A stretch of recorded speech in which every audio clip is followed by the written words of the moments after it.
Hey, what's up, man? How you doing?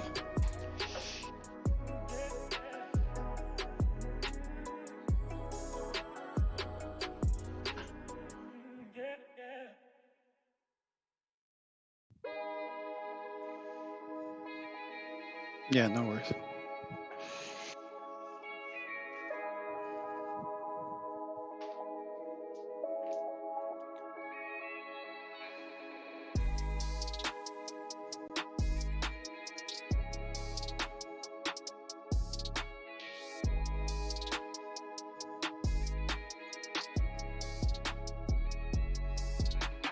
Agree.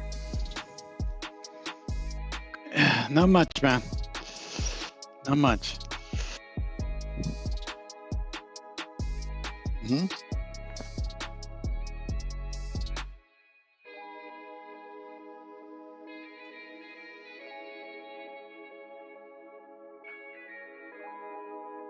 Mm-hmm. Mm-hmm.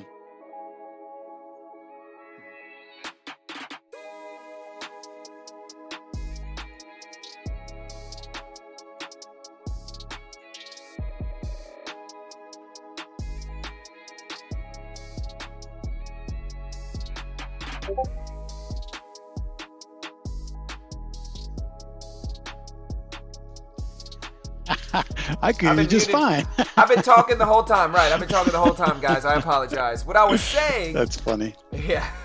What I was saying was that two-way has taught me two things especially well in the market that have really helped me grow as a trader. The first one is obviously low float stocks have more potential volatility, and so you could actually, you know, find Looks some like everybody's saying, sorry, they're saying they're still muted.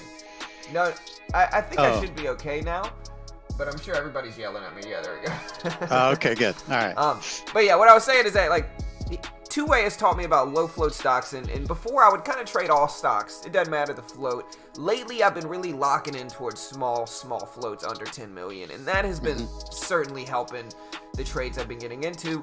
A lot of the time, because I think I'm buying pullbacks, right? And when you buy pullbacks, you know, if you have a small float, it just helps the bounce happen a little bit easier, I think. The other one is that I've been targeting stocks that, especially on the long side, I've been targeting stocks that have that are easier to borrow, because easier to borrow stocks are going to consequently get squeezed up in my direction a lot more, and that's something that two-way has certainly reinforced with me a lot here, and it's been very helpful for my own trading. What's up, team? Sorry, I just we're back. Hold on, let me get I can't even see the chat. Hold on, let me pull it up. I'm struggling this morning. Like I said, I was cold, so I had to walk around my house and find, like, a long sleeve shirt again and then some socks. Are you still upstairs in the kids' room, or? Bro, I am, and I'm not mad about it. Like I said, I moved up here. I moved up here months ago. Whenever, really, it was like 6 months ago. Whenever we had renovators here at my house. And, like, before, when I would edit videos, which is really the bulk of this, like, the work here at this channel, like, this live stream does not work for me at all. I enjoy doing this genuinely. I love being here. I love trading as a whole. And I think that's important if you're going to succeed at trading. Also, you got to love it. But the part I hate about this channel is editing videos. And so before, when I would edit videos, you know, I kind of had to deal with my kids fighting with each other, which happens often because, you know, I have a 7 and an 11-year-old. So they're fighting all the time, you know, and so if I'm over here editing and recording sound, they're screaming over it. I got to redo it a bunch. And so when I moved up here, that stopped. I'm isolated up here.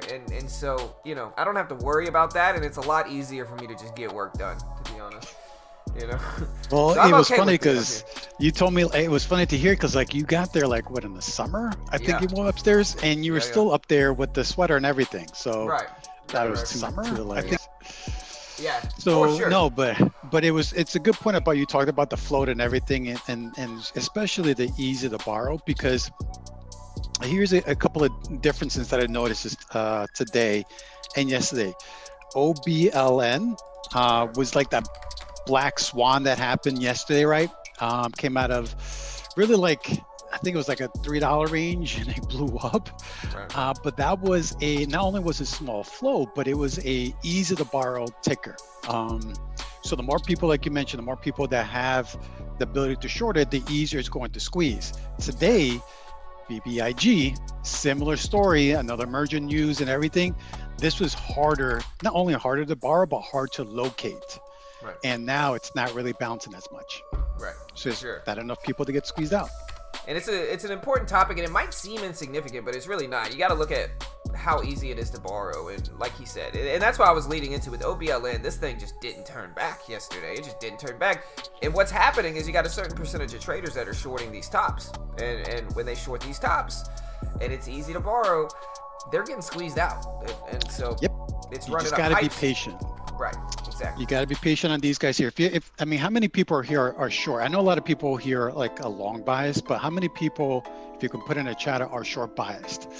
Because one of the things that I talk to a lot in my group, at my investing club, is everybody gets get FOMO, and they're always guessing the top because they see all the meat in the range, so they're guessing the tops and always getting caught in these traps. So one thing I always look for is two different things. One is I follow that trend. So if you can see the higher lows, how it's actually trending the basically all day, that's giving me a great indication that it's still on the front side of the move. Okay. Second thing I noticed, and this is a conversation I was having with somebody on the Discord yesterday, is once they break trend, they have to break trend with authority, and then you short back on the pops. Because what they tend to do is a lot of people use these trend lines, but they give these false breakdowns, and they actually grab in, they trap in shorts and then squeeze them back up. So you'll notice a few times it looked like on that trend line that it actually kind of looked like it was breaking, and then it scooped right back up and just trapped a whole bunch of shorts for another high day move. So, you just have to be really mindful of like these little actions when it comes to these manipulated stops, because they play these games over and over and over again. For sure. For sure. And I like what you said about how when they break a trend, they have to break it with authority. You need to see an obvious break of that trend, because if it's indistinguishable, and if it's not super self-evident that it's breaking trends, you got to be careful, because this is always the potential. Looks like somebody said, would you buy big? Would you buy, BBIG and it's big at 550? I mean, for me, it's not. The only way I would consider buying BBIG is if it pushed above the VWAP and then held. So for me, it would need to get over like 550 and then hold 575, maybe 6. Because like for me, and that's just my own style, and that's just kind of my own system. Like I love trading these VWAP reclaims where they fight all the way back, where they look weak like this, and then all of a sudden they quickly rebound back above the VWAP and then pull back to it. And so that's it. That's the only way I would ever trade this. I'm not gonna long it down here. I'll put it that way. No, I mean, here's a thing to notice, right? So with BBIG, and it's kind of obvious now because it's breaking down under 550, but a lot of shares has traded right around that 550 mark in the pre-market. Right. So if you're going to be looking to go long, you want to be able to catch these setups, anticipating or looking to see that confirmation that's going to bounce. Once it gives a key level, like it just did today or just now, or it showed that it was actually resistance level, you can see it kind of bounced there around, looks like 7:30-ish market time, and then it broke down. So former support now becomes resistance, came up, tested a few times, and now it's tanking. So you got to really recognize that pattern and see where the support and resistance are. Another example is Gene. Gene had that nice run up this morning all the way to close to 950s. And then you see it just basing around that 750 level. So 750 is going to be a key level today on Gene. So if you're looking to go long, this is the places you want to be going long and having a risk underneath that. Right. So 750, I like that level too. Gene has good volume. What's the float on Gene? Gene, I just put the numbers here. It's just under 10 million. Okay. So yeah, that's definitely solid. They have 10 million.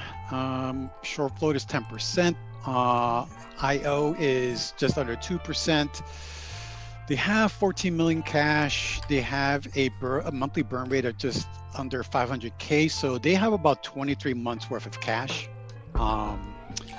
So, a couple of things I looked this year, they do have a shelf of 66 million, but the underwriter that's been helping them with that offering is a very well-known pumper.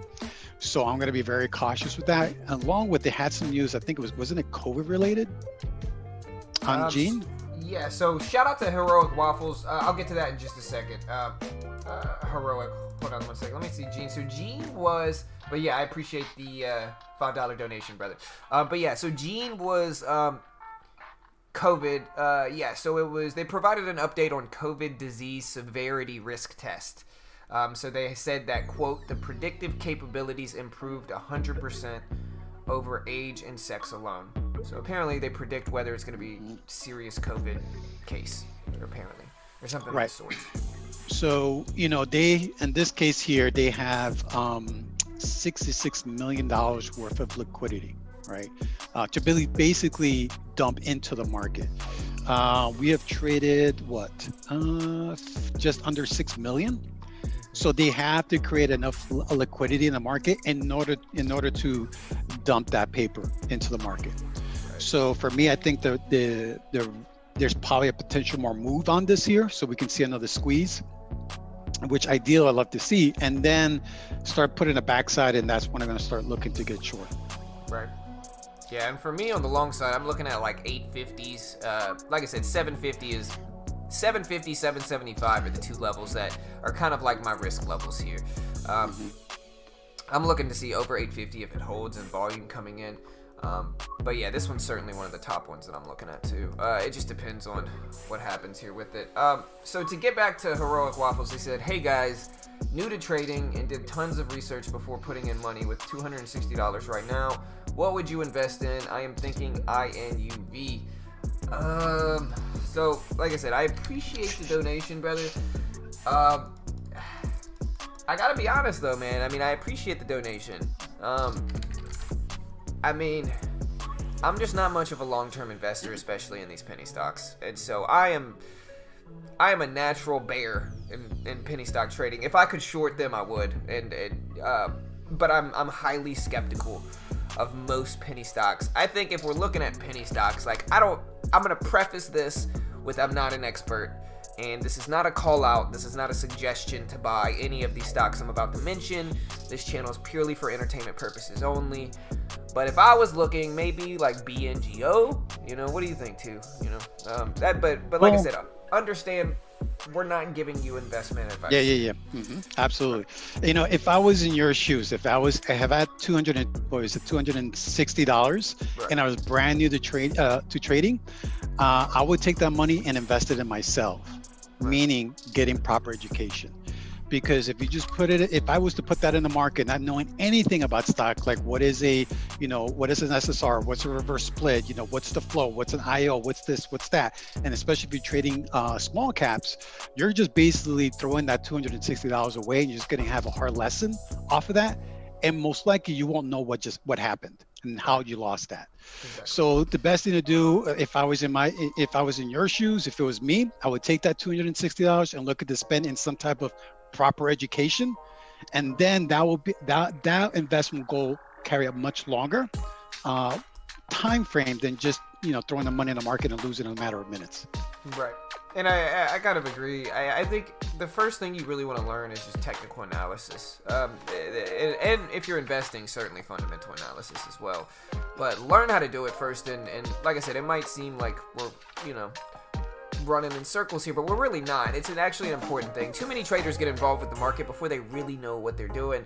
And I'm not saying that that's you, Waffles. I'm just saying, number one, I'm not the guy to ask for long-term investment advice. Number one, I'm a scalper. I'm a high active scalper. So I'm just scalping very short-term moves consistently. And number two is that in the penny stock market, I'm pretty skeptical of most of these things. And most of the ones I like are going to have larger floats. I mean, INUV, all I can really look at is the daily chart and the story. Now, the daily chart doesn't look bad. You know, I'm not hating on this one's daily chart. It had a little bit of ease into this move, but at the same time, it was also at, you know, 40 cents in December, and now it's up to, you know, $2. So it's up a huge amount already. The catalyst for INUV, the company priced a $6.25 million stock offering, but reversed and traded higher. Not seeing any company needs to justify it. Yeah, so I mean, it's interesting to watch, but I don't know whether this one's going up for sure. And like I said, I got to be honest with you about that. I'm not gonna blow smoke. You know what I mean? I mean, the worst place you want to be going to is just the, you know, knock on you, John, but just like a free stream and ask for invested advice. That's kind of like the wrong spot to be asking that. Yeah, just get some education. Calvu just kind of just reemphasize what I said. Get proper education. For sure. Learn technical analysis. Learn fundamental analysis. And like I said, not even against me. Like, I'm not trying to rag on myself here, but I don't have too much. I have some technical analysis videos, but they're not A to Z. You know what I mean? And they're all free, and they're not A to Z. And so finding some like legitimate, and I'm not saying I'm not legitimate, but what I'm saying is that I think there's a little bit more, what's the word? There's a little bit more thorough courses out there than just our free content here. You know what I mean? So go check those out. You know. All right. But yeah, so I'm looking at Gene, but I appreciate the $5 donation, brother. Thank you very much, Steve. Sorry if I didn't give you the answer you wanted, though. But yeah. All right. We got BBIG, we got GENE. Now Gene's starting to move back up here. It's up to 820s. Another thing that's super helped my trading, and I talked about it yesterday too, was volume. I don't know why I used to trade these low volume stocks. I used to just trade these low volume, terrible looking stocks, and I would have a good trade or two trading good volume stocks, and then I'd get bored, and I'd kind of push around on these lower volume stocks that just weren't super favorable. And once I started paying attention and trading only good liquidity and volume, my trading massively improved. Just massively improved. You know. Well, it's all about having a process. I mean, it's, you know, yesterday was a prime example. There were so many things jumping, so many different things, and today was just another day too of a lot of different runners. And you know, you have to have a process in place as far as like, what is your criteria when you look at stocks? Does it hit, do you have a certain price range? Do you look at a certain market caps? Do you look into the institutional ownership, the short flow? Do you look at the offerings? You know, do you look, you know, how deep in the fundamentals do you go to be able to see, based on your past trades, what has been working, what has not? And then take your best trades, look at the common denominator amongst all of them, and then boom, now you have some type of criteria and you build off of that. And once you have that, you identify that every single morning, you can just easily ignore the rest. Because there were so many turds out there that came up yesterday, it just didn't have enough range for me. It didn't have any baggies in the daily. There's a whole bunch of the things I look at, and I just disregarded and focused on the best ones that fit my strategy. Right, exactly. And that's kind of the last 2 days especially. We've had a lot of movement in pre-market, and then at the opening bell, very few have ripped. I mean, we've had some we had outliers like OBLN, which again was easy to borrow, and so we've had some moves, but that's kind of been the name of the game the last few days, especially. I'm just now seeing Eric asked to come on today. I'm just now seeing that, Eric. So if you're listening, bro, sorry, dude. You can come on stream tomorrow, bro. I just now saw this. So Eric's not gonna be on stream today, I don't think. Sorry, brother. But yeah. Honestly, I just now saw it, and honestly, guys, if you guys could see my Discord is crazy full of messages. Dude, really? A lot of people ask you? Yeah, well, not even asking me to come on stream, but I just get a lot of questions, you know. Oh, okay, got it. You know what I mean? I just get a lot of messages, and so I think Eric's message got, because I remember he asked a few days ago, and I was like, hey, I'm not opposed to bringing him on board. I'm good. I mean, that's your stream. Yeah, but, well, you're stopping at the opening bell anyway, right? Yeah. Okay, so yeah, Eric, hey, listen, brother, if you're listening, you can hop on after two-way leaves, you know, and that way it keeps the, you know, it's not too many heads talking at once, you know. I mean, you can come on now too. It doesn't matter to me. I'm just saying. I think he's short buys trader, right? Isn't he, or small caps at least? He's both. So he shorts and longs small caps, and he what Eric does, he's super quick as a scalper, so he's holding a stock for like 3 seconds. You know. Okay, yeah. I mean, yeah. I think we're on the same page then. Right. So I don't mind if it's, you know, it's up to you. Again, it's on you if you want to bring them on, but I have no issues. Yeah. But I don't run a lot of people ask me what's my YouTube channel. I don't do YouTube. I don't do any of that stuff. I'm actually a moderator now at my investing club. So I spend all my attention there. I do have like a YouTube channel, but all my videos are unlisted because every video I have is for the MIC community. Right. Yeah, so if you want to see more of his kind of content, here, let me You have to be with my investing club. Right. That's what I was gonna say. Hey, listen, there seems like a good group. Here, I'll post the link here. MIC. There it is. Yeah, y'all can check them out. All right, there we go. I think this is them. Yeah. So yeah, this is Two Ways kind of group. He's a mod over there at MIC, and I'll post this link. Y'all can check it out. They've got some great content as well, guys. Y'all check them out. I make my living playing poker, and I listen to you where to put half my profits every day.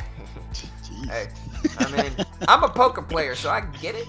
But like, I think poker gets a bad rap. Poker, out of all the other forms of gambling, is the least form of gambling. It depends on how you define gambling, but poker is very similar and has some parallels with trading, specifically positive and negative variance. You know, sometimes you're just going to be unlucky, you know, in poker. You might do everything right. You might trade the perfect hand. You might wait for pocket aces, you know, and you might do everything right. And then your pocket aces might get beat by a 2-3 offsuit, you know, and that happens. It's negative variance. It's just unlucky, you know, but there's a degree of skill to it to where in the long run, if you're a winning poker player, you're going to make money. Same thing with trading, right? There's positive, negative variance. Sometimes you're going to do everything right and still lose in trading. But if you're a winning trader, over the long run, you're going to win, you know. And so, I mean, it depends on your definition of gambling, Ali and William. If your definition of gambling is risking money, yes, it's gambling. If your definition of gambling is risking money with unfavorable odds, then no, it's not gambling. It just depends, right? I guess it depends on how good you are. We also I don't play poker, so yeah, I'm a big poker head, man. I think I remember you said that before. Yeah, for all the poker players, how about Daniel Negreanu versus Doug Polk yesterday, man? Doug Polk is just eating Daniel's soul. Sorry, I wanted to talk about that. Yeah, dude, listen, if you're a poker nerd, you know about this. It's like, it's two big-time poker players that have been talking smack to each other for years, finally going head-to-head over, I think it's like 25,000 hands. And Doug Polk is right now up like $750,000 on Daniel. Yeah, man. Yeah, Kyle said, I'm the one that asked you why you keep trading those low-volume stocks when you first started out trading penny stocks. Yeah, you're right, bro. For sure. 100%. And it goes back to what Two Ways saying, which is that you got to have a process. And now my process is to just ignore low-volume stocks. And it was an important lesson that I had to find through it. I remember Calvu. He was in the MIC there for a bit. Yeah. I think he was there for like a month. Kyle just got kicked out of Thinkorswim because he was too profitable. You know. Yeah, I think you told me that. Yeah, he's over there at Cobra now with you. Sweet. So what are we looking at? I know ADXT was kind of one that popped up while we were talking. Yeah. So, wait, ADXT? Or ADTX. Sorry, my bad. Oh no, you're good. Oh yeah, I didn't even see this one. So yeah, this one looks good. Let me see what the news is here. Alright, so the news on ADTX is the company reported the operational launch of their Addict Score immune monitoring platform that goes on February 1st, 2021. So they announced that it's going to be operational February 1st, 2021. So good news. Not the best volume right now, but good news. You know what the float is for this one too? Yep, it's just under 10 million. Market cap is 33 million. 5% short float, 7% IO. So I love those numbers. They do have some quite a bit of cash, about 26 months left of cash. However, they have a $18 million float. Market cap is only 33 million, so that's a big chunk of that. And then look at the daily. You tell me if that's something I like or not. Oh, you're loving this, probably. You're loving this. Yeah. To put it into perspective, guys, I mean, you look at a daily chart to see how often spikes fail, right? And if you look at ADTX, they fail often, you know? Every time it fails, every time it spikes, it fails for the most part. And these are, like I said, these are like heaven for short bias traders. These are the ones that really make me want to short. Just because it seems like it'd be so profitable to do so. We got a little bit of support here at like 290s. Let me see. And so yeah, major levels for this one I'm watching here are like 295s. 295 has a few confirmations, but it might also just be the whole $1.03, and so I think we could watch those. If it starts to break under 295, that's when I'm gonna get a little bit. For me as a long trader, I might just say, I don't know, you know. Yeah, I would like to get a more squeeze on it, because if it breaks under that, there's just not enough meat for me. Right. So I prefer to get a squeeze. I did maybe right now at the open, pre-market high. If it doesn't, if it comes around like 10 o'clock, it's hanging around VWAP, then I'm going to look for it to push well over high a day and look for entry there. Right, exactly. Yeah, a lot of the time I'll see these levels, and when I was a short trader, trading mid and high caps mostly, I used to short at these levels. So like if you look at 295, say we broke like down to 292 to 290, I might start to short that as a scalp with mid and high caps. With penny stocks, it's a little bit more risky just because, you know, you get these big pop-ups. But yeah, we're gonna watch. One thing that I've really been paying attention to lately in the system I've been using is like when we have two support and resistance levels close to each other like this, like say we break 330 here, I'll trade that range. So I'll trade, if we move up, to show everybody in the chat, if we move up over this range at 330, I'll short and just attack this range right here, if that makes sense. I don't actually look for the high of the day break, but I attack the range in between this level at 330 and this level at 340, 342 or so. Wait. You look to go long there? Yeah, sometimes I look to go long just for the range. So like, for instance, if it breaks 330, then I'll go long and attack the range only up to 340. And the reason it's only up to 340, it's a lot of the time it's a little bit less too. But the only reason I'm not trying to hold it past that is because a lot of the time we're going to get rejected at these highs. Yep. Okay, good. All right. So your price target is right around the high days then? Pre-market highs? Correct. A little bit before that, I'm sure. It's probably, my price target would be like 340 here. Okay, good. You got me. Yeah, you scared me there for a minute, man. Because I'm like, dude, that is my skill zone to start going short. No. I'm certainly not buying just high of the day breaks. That's one of the single biggest things that help my trading, and I want traders to understand this. When you're a new trader, you might get wrapped up in buying high of the days. It's not going to be a long-term strategy. Buying high of the day breakouts is the single easiest way to just lose consistently, right? And I'll tell you that from somebody that's done it. You know, do not buy high of the day breakouts unless all the odds are in your favor. I'm not buying high of the day breakouts. Yeah, I think the only time I've seen it with pretty good success, especially in this market, man, is when there's a lot of shorts who are trapped. Right. So, great example was OBLN yesterday. Every time it's at a top and it pulled back, it looked like it was showing higher lows. Lower highs, but you can see they were still setting in that trend line. But again, you can see that at the moment, anytime it shows weakness, again, you got to think about like what are the newer short traders doing. It's very scared to short at resistance levels. It's very comfortable to chase shorts, right? So because it's going weaker, you automatically just slam the bid.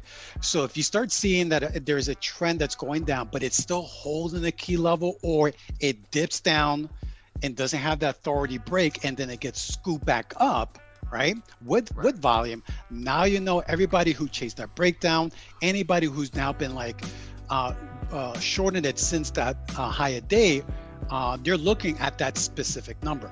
So the moment it breaks that high a day, there's a lot of shorts are going to be covering. Right, and that's sense, where the fuel comes from. Right, and that makes a lot of sense actually. And it's a good lesson. Like one of my favorite styles of trading is reclaiming things, right? So in a short period of time. So like for instance, if we break underneath the VWAP, if we quickly reclaim the VWAP, if it looks weak, for instance, you got a certain percentage of traders that are shorting when it breaks under the VWAP because the trend is kind of changing a little bit. If it completely reclaims the VWAP and then pulls back to like a major level after that, I love get buying that. And so that's what I do for longs. Same kind of thing that you're talking about, which is that when you reclaim a big level, when it looks to be breaking under a big level and then you quickly reclaim that level, like Two-Way said, a lot of long traders or a lot of short traders are getting squeezed out there, and that's going to consequently push it up more, especially if it's easy to borrow, like we mentioned earlier. And that's kind of the opportunity there. OBLN, man, that one was just kind of the outlier that just kept on going. Man, that thing went crazy yesterday. Yeah. Yeah, for sure. I like that word. What do you think of, I had a few on my list. So I got BBIG, CLSN. What do you think of CLSN? It looks to be a higher float, to be honest. It is, yeah. You know, let me look. I had the numbers here in a second. Was looking at this here because it looked like the top was set, but now it's breaking out over pre-market high. So I'm not liking as much right now. I could not find any news on it. That's the first thing. Where does it trade, by the way? I didn't even look that up. It trades the NASDAQ. Okay, cool. So it trades on the NASDAQ. And it has about a 37 million float. Market cap is 50 million. IO is 18 million. Short floats, 18%. Short percentage is 4%. They do have a shelf. But when I look at the daily, you know, there isn't a clear area for me to say that there's a lot of baggies on the daily. It's okay. It's okay. So I'm gonna sit and wait. Now that it's breaking over pre-market high, I'll look to see if it sets a top and start looking for short in it. Right. Plus, it's easy to borrow on my broker, so there's a lot of people who can get short trap on this one. Right. What's the float again? You said, sorry, I missed it. This one is 36.94. Okay, gotcha. So yeah, I mean that's smaller. It's not super small. Right. But it's smaller. There is no news. Yeah, I couldn't find any news on. Can you see anything on Benzinga? Let me see. So I tried Twitter. I tried everything.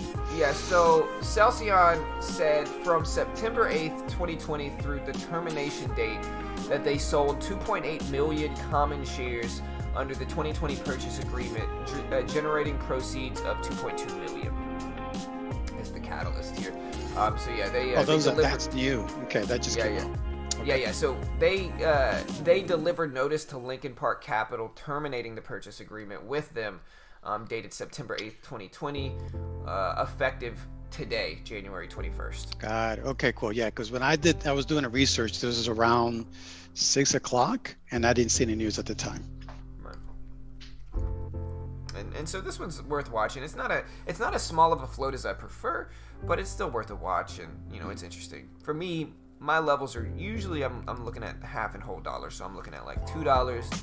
I'm looking at maybe $2.25, so I don't mind looking at $0.25. One of my favorite things is when a $0.25 level is also a confirmed level previously. So like $2.25 high of the day here. It's also a $0.25. I like that level for maybe like a quick little dip pullback if we do hold. Also looking at like 190s for that high of the day. Looks good. So we're watching these. We'll see what happens here. And guys, I do want to say, like, I'm looking at these levels, but a lot of my trading is very quick scalping. So it's like, sure, will we get a small bounce at some of these levels? A lot of the time we will. I'm certainly not confident that these things are just going to always run up. You know, I get a lot of people that are really new here in trading, and they hear me say, hey, this looks good, or this looks bad, or, you know, so forth and so on. But what you really want to understand is that I'm just looking at, it looks confirmed. It looks like it's a confirmed level. It looks like it's an okay level to watch. I'm certainly not saying this one's going to continue going up and that you should buy this stock. You know, so I do want to clarify that. Smaller float, less shares on the market, more chasing. Yeah, for sure. Yep. Yeah. Somebody's asking about OBLN, if it's a good time to sell. Let's see. I'm just looking at the chart right now. Yeah, that's what so this is what I know. we've already, okay, so a major level was like 650, 550. right? We came back down under 650, and now we held and we pushed back, and now we're testing 7. So I don't know whether it's a good time to sell or not. All I know is specific levels that I'm watching, which one of the major ones underneath us is 650 and 625 here. You know, and anywhere between 650 and 625 would be, if I was trading it, it would be kind of my line in the sand to like, okay, you break under here, I'm getting out. It also depends on how long you're actually holding, planning. If you're investing, you know, you might have a little bit larger, you know, a looser risk with it, you might say.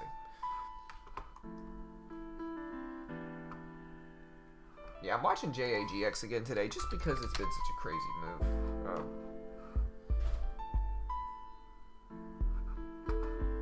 Looking at the longer term chart, I guess is probably the key here. And I don't know. What do you think about OBLN2? I see it spikes and fails, you know. Oh shoot, I was on mute, not even noticed. Oh. Yeah. No, but I was gonna say is like with OBLN, I see a lot of volume right around that 6. They trade a lot of volume at the 6 mark.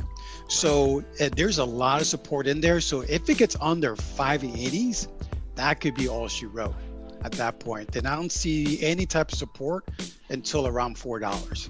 Right.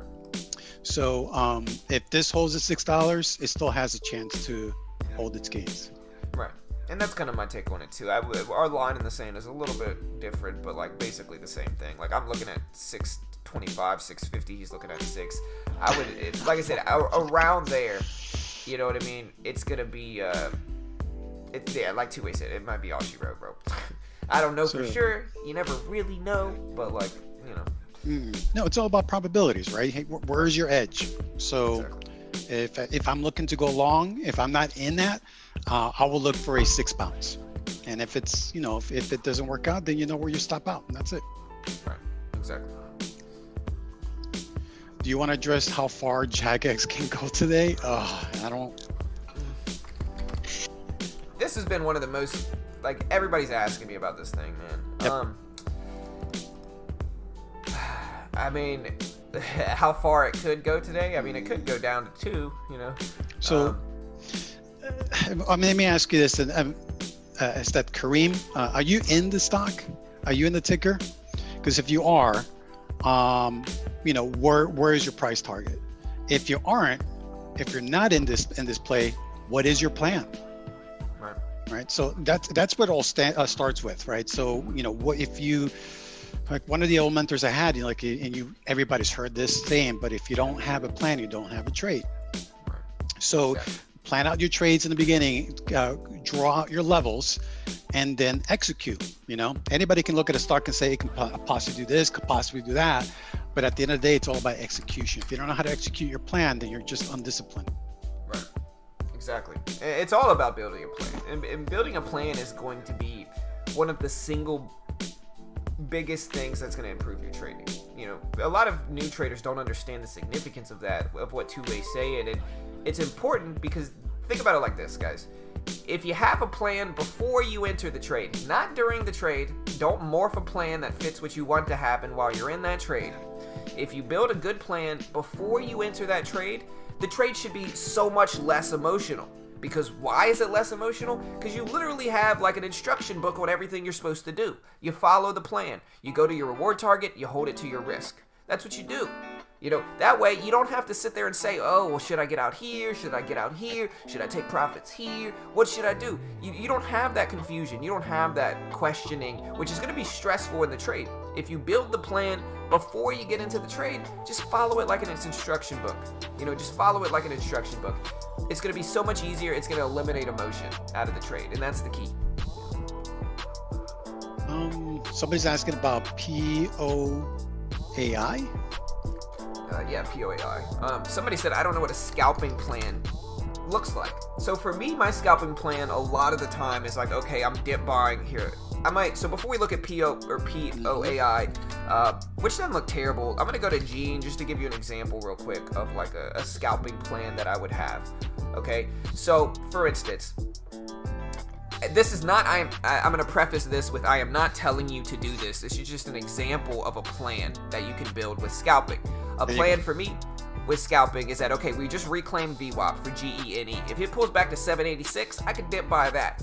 I could buy at 786 or 785, keep 775, maybe 770 as a risk, have 16 cents of risk, and then give myself a nice reward target up here to 825, right? So I have a big reward target, a small risk, and I know exactly where I'm going to get in and out of it before I enter the trade. That's a plan. Yep.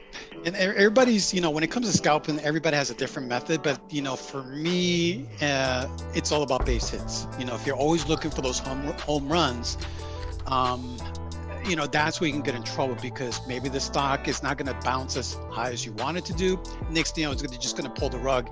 And now you left all that profit, unrealized profit on the table, and you just lost it all. So it's all based on, how you trade and just base hits. I know, and I bring him up again because I've seen his trades before, Kyle Vu. If you ever look at his charts, it's like a Christmas tree. Right. So, but he scalps very, very tight, and he just gets in and out, in and out, in and out. And over time, those little base hits turn into a triple, a home run, those adds up. So, but you just have to have the right count to do that. If you're under the PDT rule, you have to approach it a different way. Right. Exactly. Building a trading plan is actually something that you condition yourself to be able to do fast, right? Like when you first get started out, sure, it's going to take you a little bit longer to build a trading plan. And so really when you're first getting started, you might not want to scalp, at least when you're learning to build plans, like in your trading.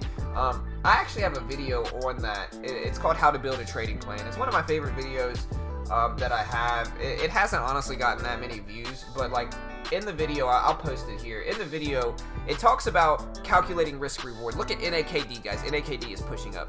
But in the video, it talks about calculating risk reward, understanding the range of a stock, understanding the float of a stock before you get into it, understanding all these different aspects of the stocks you're trading before you get into the trade, so you can give yourself the best odds for success. And I think it's called How to Build. Let me see. It's called How to Build a Trading. There it is. It's called Building a Trading Plan, a Beginner's Guide. But again, I think it's one of the most underappreciated aspects of trading is just learning how to build a plan, because it's going to cut down so much emotion. It's going to be less stressful if you have a plan. If you don't have a plan and you're kind of just, YOLOing it, saying, oh, that stock looks good, I'm just going to jump into it, then you don't really have a strategy. You're right. You're just kind of going with what looks good, and that's never a good thing. Here's the video. Alright, so what else are you watching too? Well, I just want to go over a couple of people who are talking about the POAI and then Naked. We can look at that as well. I already have my thoughts on POAI. Too low volume for me. Yeah, I mean, the one thing you look at, I can understand, I'm not sure who was the one that asked for it. I can understand that if you're looking at the daily chart, it looks like it's gearing, perking, and then potentially, you're going to have a nice pop, right? Which is not a bad plan. Just be mindful of what you're trading. This is a conversation I have with somebody else on the Discord. I'm very short biased, and I'm not saying never short any penny stocks that are turds. Just be mindful of what you're trading. Don't expect this to be the next Amazon and go to the moon. Know where you're trading. So with POAI, a few things I look at, right? So it's still considered a penny stock because it's under a 27 million market cap with a float of 16 million. The big things that are alarming for me, one is they have absolutely no cash. Okay, so they had 2.4 million in the bank.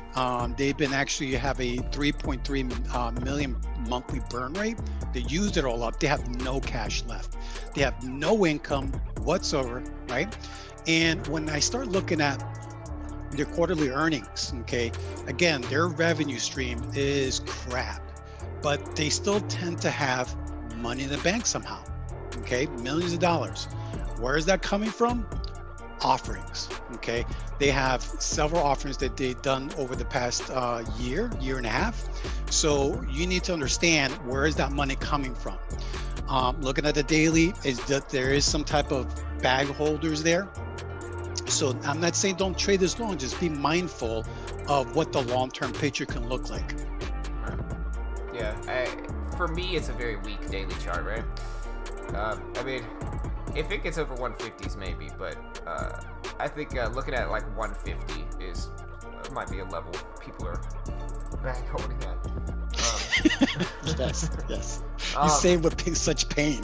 Right? Oh, it hurts to say it. But, you know what I mean? Watch out, bro. They're going to say we're flirting, bro. You know, watch out. Watch out, bro. Hey, what's up? No. But yeah, 150 is like the level I would watch for.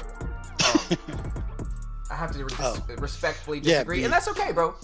And okay, that's fine. Yep. Yeah, no, it is what it is. Like I said, we all have different views. Yeah. We all have different views, bro, and that's all right, you know. But you know what? We need those bag holders, and I need those bag holders in my life, because without you guys, I couldn't pay my bills. So. Yeah. Somebody said, what are Mort's favorite indicators? Who? Me? Yeah, 2. I call them 2. Oh yeah, 2. Yeah. So just to let you know, that Mordecai is dead. Okay, yeah. So that was Mort is kind of Lord of the Rings-ish. You know, I like 2 a little bit better. You know. Yeah, 2. Yeah, that before I was because I was a moderator and still am in your room. Right. But I just didn't want to cause any conflict with MIC. But now that I'm a moderator with them, and they're aware of what we're doing, they said that's no problem. So that's why I just got rid of the whole Mordecai and just went back to my normal name, Two-Way. Right. He's always Two-Way to be, you know. Yeah. So my indicators, I really keep it simple. My number one indicators that I use, or the best ones I use all the time, first is going to be lines, or AKA support and resistance levels. I look at the VWAP, I look at volume, and I look at time of day. That's it. Yeah. Because throughout the day, there are certain times that longs have an edge over shorts, and shorts have an edge over longs. Okay, right. So those are the only indicators I look at. I know I've used MACDs, I've used RSIs, I've used all those things in the past as I started into the trading world.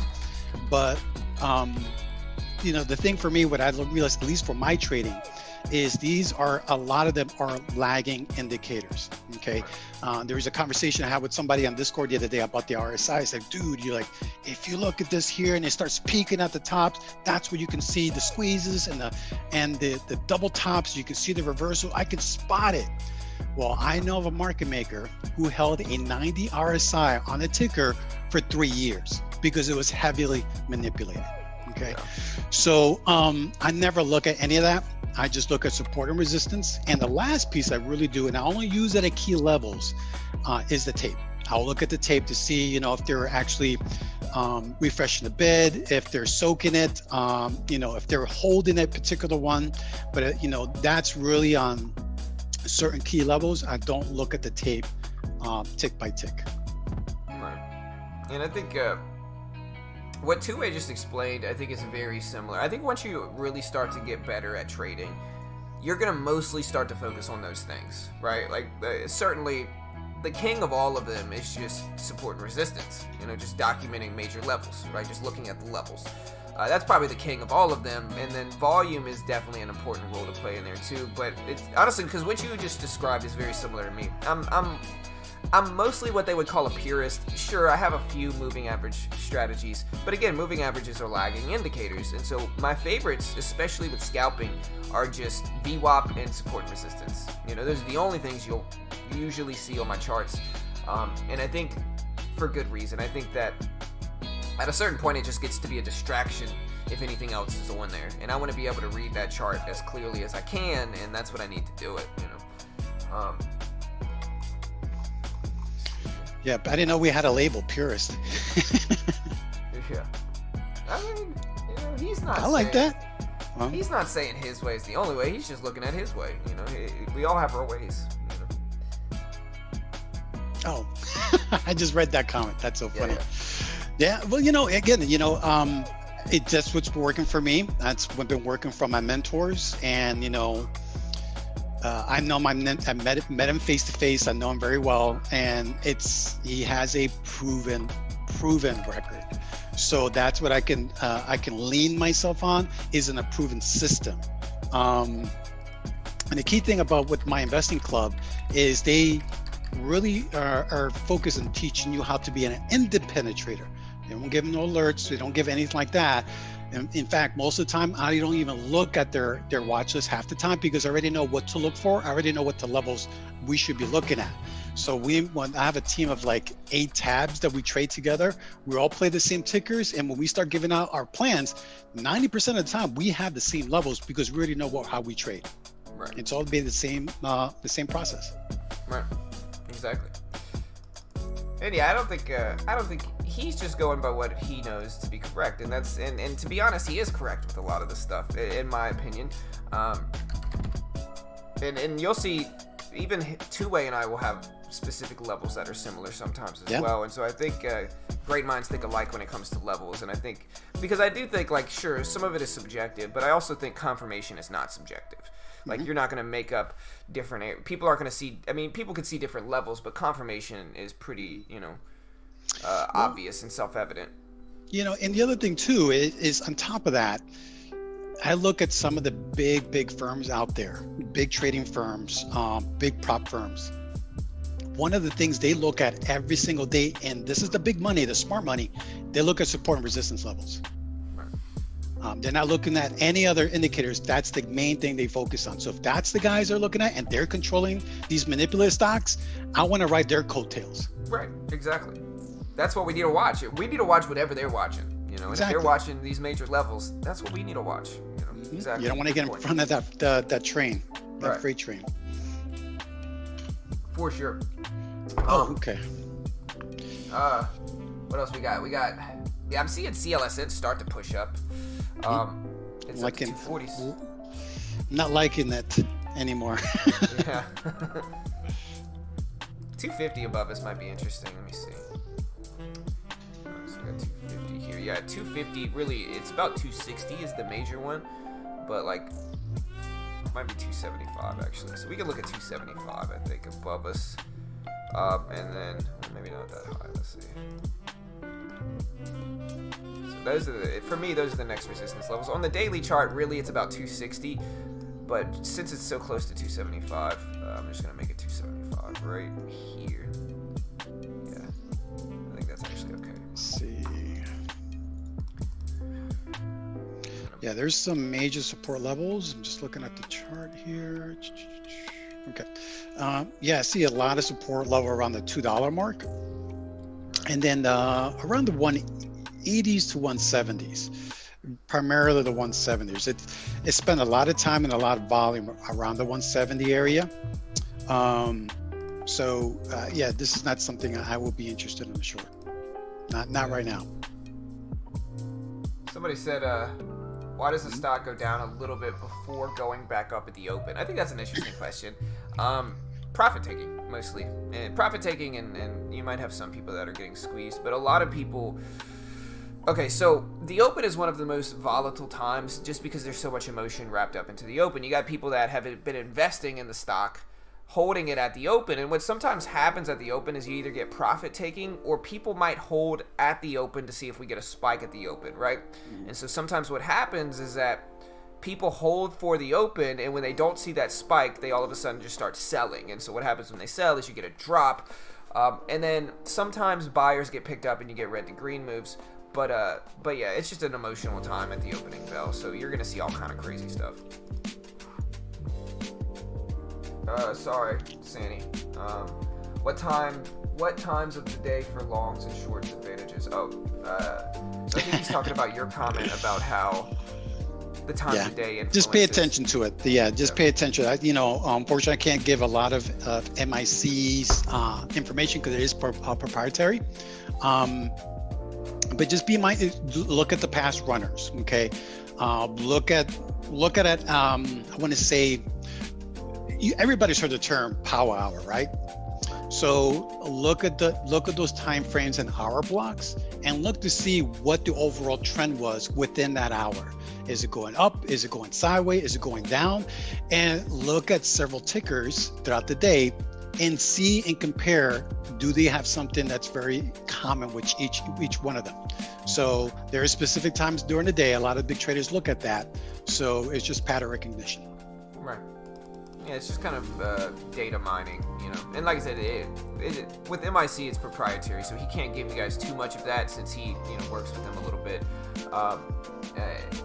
But like I said, just look at the charts and analyze it. You know, you'll find different times of the day that you find more favorable for longs and shorts as well. You know. What's up, Mo? NAKD. So, listen, guys, we got 630 people here, so I'm not going to be able to get to everybody's question, you know. Yeah, that's not my favorite. It's not something I would trade naked. Yeah, it's too cheap for me, I think. Too cheap, and the range is super small. It's only gapped up 24 cents, 23 cents? Right. But, I mean, that is a big percentage of it. That's 30% or so, you know. But for me, and I think I've heard this from a lot of different traders, I just don't find that consistency with trading these cheap ones, you know. I just don't. I haven't found it. It doesn't mean that you can't. Right. I just never have. Exactly. Me too. And I might get, like, the only strategy I think I have for these cheap stocks, and it's a strategy that I've actually done for a long time, but it's kind of a niche strategy where it's like, if the stock is moving up close to $1, sometimes I'll trade the range between like 90 cents and $1, because I think once a stock starts heading closer to $1, a lot of hype gets behind it, and I can just kind of scalp that 10-cent range, not trying to take the dollar breakout, because the $1 breakout is going to reject a huge percentage of the time. But that is the closest thing I have to like a sub $1 strategy. Yeah. So I'm just going through the chat here. Somebody has a question about that top step. I don't know about that, but Pete says, do you boys draw any trend lines or just support and resistance? I do both. I'll look at trend lines, but so the way I'm looking at it is I'm using the VWAP to look at the trend, and that's what the VWAP does, is the VWAP identifies trends like that. Now, for me, I'm more of a purist with support and resistance. I'm not much of a trend. I don't draw trends like that. It's just not the way I trade.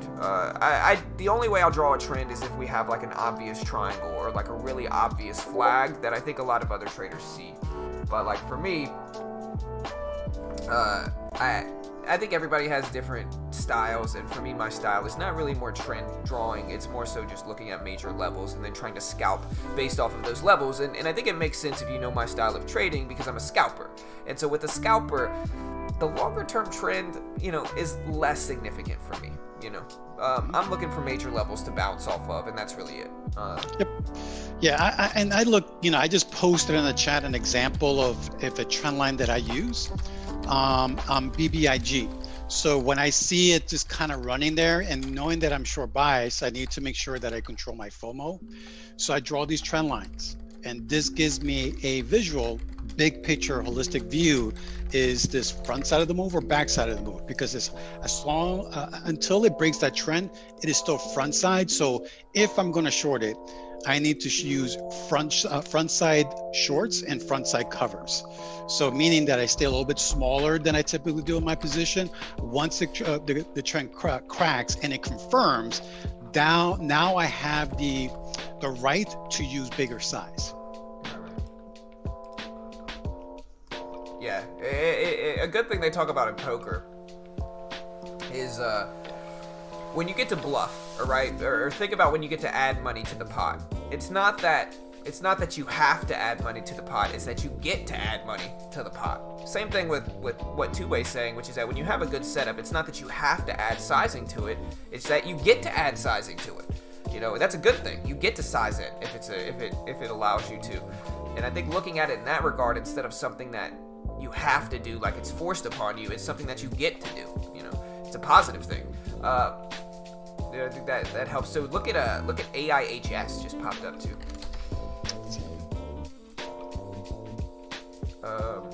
Yeah, so they reported the second order of 500 electric vehicles under the framework agreement with BYD. No terms were disclosed, but yeah, 500 electric vehicle order hit for AIHS. I have lines on this guy here, so it's ran in the past before. Yeah, I have one at 150 and 175. Oh, yes. Let me see, 186. It's still on their back holder levels, so I do like this one here. Let me do some more research. Yeah, so the float is 30 million, 29.3 million. short float is 0.14%. Market cap 73 million. Revenue 7.36 million. 4.39 million in cash. Debt is 9.4 million. Yep. On this one here, I see a 69 million float. I'm sorry, 69 million shelf that just used back in August from a 80 million shelf back that was established in March of this past, actually 2019. So yeah, I like this a lot. They have baggies in the daily. They have a shelf to unload. The short float percentage is less than 1%. So is the institutional ownership. Yeah, I like this as a short.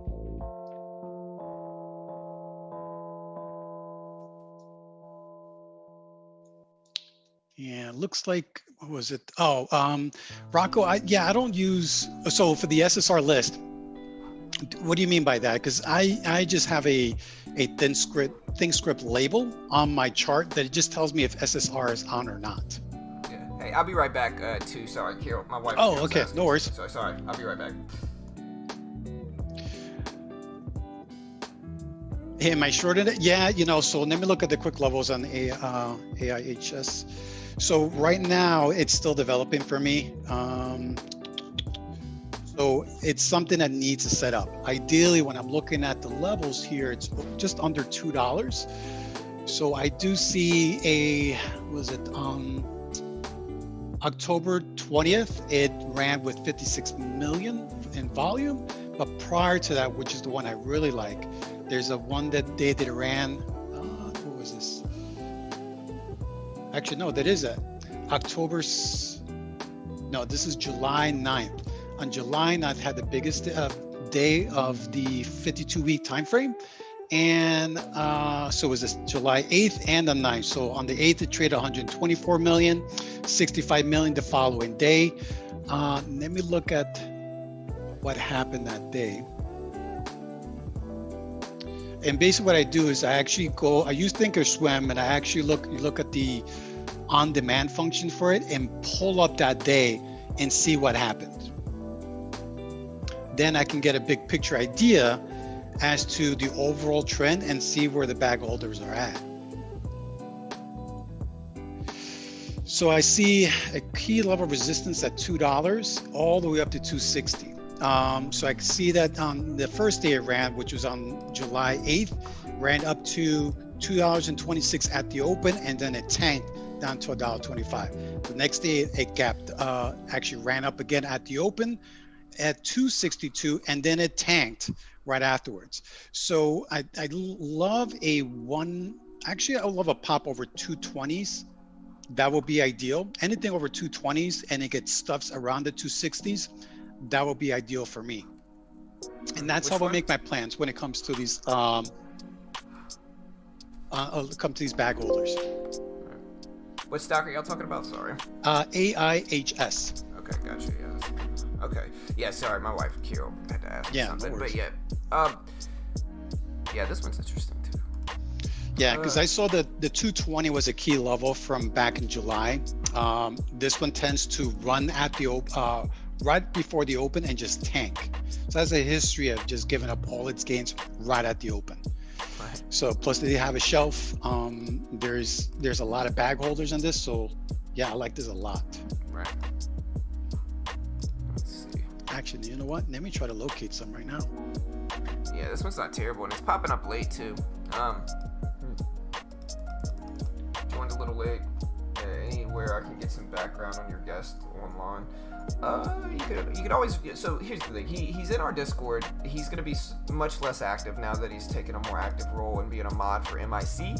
But you could probably reach out to him in our Discord, or you could reach out to him over there at MIC. Yep. Yeah, I'm still in Discord there. I'm there in and out. You can drop me a message if you want, but you'll catch me inside MIC. With My Investing Club, we actually do a free webinar every Wednesday afternoon. So you'll be able to catch me there, and it's open to the public. Yeah, here, I'll post it too. Here's the MIC channel. Let me see.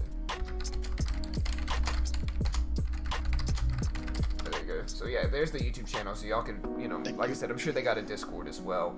Y'all can, reach out to him there. Probably is the easiest way. All right, guys, I'm ready though. What is MIC? It's My Investing Club. Right. My Investing Club. What does shelf mean? Yeah, so shelf, long story short, okay. So shelf is a way for a company to raise capital, okay? So one way that we're all familiar with is through an IPO, initial public offering. So they'll say, hey, we want to raise X amount of dollars, and they have all these investors that come in, invest into the company, and that's how they're able to make money off of it. As time goes on, most companies, real companies, they don't need to actually do another offering because they're profitable. They have really good earnings, right? Other companies are not so much. A good example of maybe one that's struggling, but it does have potential, maybe kind of like a pharmaceutical company, because they're developing their drugs, they're doing a whole bunch of testing, so that takes a lot of money in order to do that. So in order for them to raise money, what they do is after initial publicly or IPO, I should say, after the initial IPO, they come out with a form called an S3. So the S3 will come out and it's publicly available, and it will say, hey, we're looking to raise 100 million shares or $100 million, I should say. And it could be mixed. So it can be common stocks, it can be warrants, it can be a number of different things. Once they get approval from the SEC, okay, which is called an effect, now they have the right to be able to take a little bit off that shelf. So that shelf is kind of, envision this company taking $100 million and put it in the shelf at the office. And over the next 3 years, they can take a little bit at a time, or they can take the whole thing off at one time. And typically they have agreements with what's called an underwriter that says, hey, our stock is at $5, but if you pay us $10 million, we'll give you X amount of shares for $2. So, they make a deal. And now this company has an interest to drive up the price because now they're able to unload those shares there.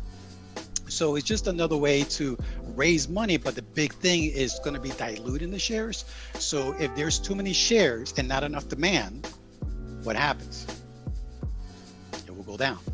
So, yep. So exactly. So that's the thing you want to be mindful is if there's not a lot of demand and they're just unloading a whole bunch of shares into the open market, be mindful of that. So you'll notice, like, anytime you've seen this before, John, that you see a offering come out in the news and then the stock just immediately just tanks. Oh, for sure. What was the one? We had one recently. I think it was it SE&S? Oh my gosh, it's every day. Yeah, we had one that I remember just seeing it because I was almost about to buy into it and then it just crashed. Maybe it wasn't SE&S. It was something. You guys will probably start naming a few. OBLN did spike, guys, by the way. So OBLN is up to 750s now, 760s. Man, what was it? Jibo. Yeah, Jibo. I think Jibo. Jibo's, yeah, they had offerings, but they were a little bit different. They went up on Biden news. Right. Because Biden, I think he mentioned this company here. Right. So I think he had a position that he was unloading yesterday. Right. And basically, to put it in layman's terms, offerings most of the time are dilution. And so a lot of the time what happens, like a really common tale, is that you get these stocks that are pumped up for whatever reason, right? Maybe they're pumped up by the company, maybe they're pumped up on news, maybe the company drops some news releases, and then they hit you with the offering and pre-market a lot of the time, and you'll just see the stock price start to go up and then boom, just drop, big drop, and investors are left. It's not like a reverse split in that regard, no. Where it's not, if you're holding the stock, they're not going to compensate you the difference. Like, so if you're holding a stock and it drops $1.50 on an offering, you're losing $1.50 a share, and you're kind of SOL. So they're very, it's important to understand what Two-Way's saying here so you can more protect your trading. because if you don't and you don't understand these things, especially if you're trading pre-market, you can get into a lot of trouble. Yep. And I see OBLN is spiking there. I just see a lot of resistance, heavy resistance around the $9 mark. Yeah, for sure. Yeah, especially like even if you look at 828, 828 is where it closed. So previous closing price is up there at 828 too. So yeah, I mean, I'm kind of with you. I mean, it's above the VWAP. It's not terrible, but like I'm not loving this thing until it starts to break over some major levels here. Yeah. Ooh, FTFT. Oh. I traded this a little bit. I actually stopped out. Remember the first day it ran, which was like what, about a week and a half, 2 weeks ago? Yeah. I stopped out right over pre-market high, and I'm glad because that thing went from like, I think it was like, it was breaking over 280s at the time, and it ran up to $11 after hours. One of my trading buddies didn't put a stop loss because there was another conversation I had with somebody else in Discord yesterday. We were going back and forth about stop losses. There's only certain setups I will use a stop loss, and that was one that I had one in place. He didn't. He had a 277 average, and he held it all the way through 11. My buddy was down $7,000 on this guy, shorting it. That's rough. That was not good. So he had to wait to, I think it was like 3 days later, they had an offering, and that was just by luck that they actually timed it that for him. Right. Yeah, man, and I'm sure it wouldn't. Listen, it happens to the best of us. You know, Yep. Everybody. I always try to tell people, like, look, man. Even the best traders in the world, they're gonna have good days. They're gonna have bad days. They're gonna have good. They're gonna have good variance, bad variance. They're gonna have, they're gonna make mistakes. And the difference is that the really good traders make mistakes less, but they still make them. What do you think of QTT? I looked at that earlier. I didn't locate it because I was not a fan of it. Pull it up. It had no direct news. Yeah, it had no direct news. At least back when I looked at it, it probably have news out now. Has a float of 165 million, so it's already outside of my comfort zone. Market cap is almost 800 million, so it's more of a real company. They do have a shelf of 18 million, but this is back of April of 2019. They have yet to use it. So no, it does. There's so many red flags for me as a short buyer's trader. I'm not in love with it. So now that's off my screens. Right. Yeah, for sure. I'm showing cash of 75 million, revenue 800 million, market cap. So yeah, I mean, they've got some cash. They probably don't need to offer or put an offering out there as much. Nope. Yeah, like you said, more of a real company. Let me see what the daily chart's. Daily chart's okay, but it's still not terrible. It's back over 350s here, so yeah, we're up here close to 4. So if we do have resistance above us, I would look at $4. I think that's a really major level on this chart. You can see a lot of confirmations at $4, maybe $4.50 as well. But we'll see. Yeah, I mean, even though I say I don't like it as short, doesn't necessarily mean it's a good long, right? The big thing you need to make sure you have behind you is liquidity, right? A lot of volume, a lot of eyeballs on it. The less eyeballs, the less of action you're going to see, and you're just going to see, basically you're going to be trading paint that's drying. It's not going to go anywhere. So you want to make sure you have liquidity in order to get those price moves that you're looking for. Now, if you're a swing trader, then yeah, maybe you're not so concerned about today's volume because you're looking at the big picture. But intraday, you need to have that liquidity.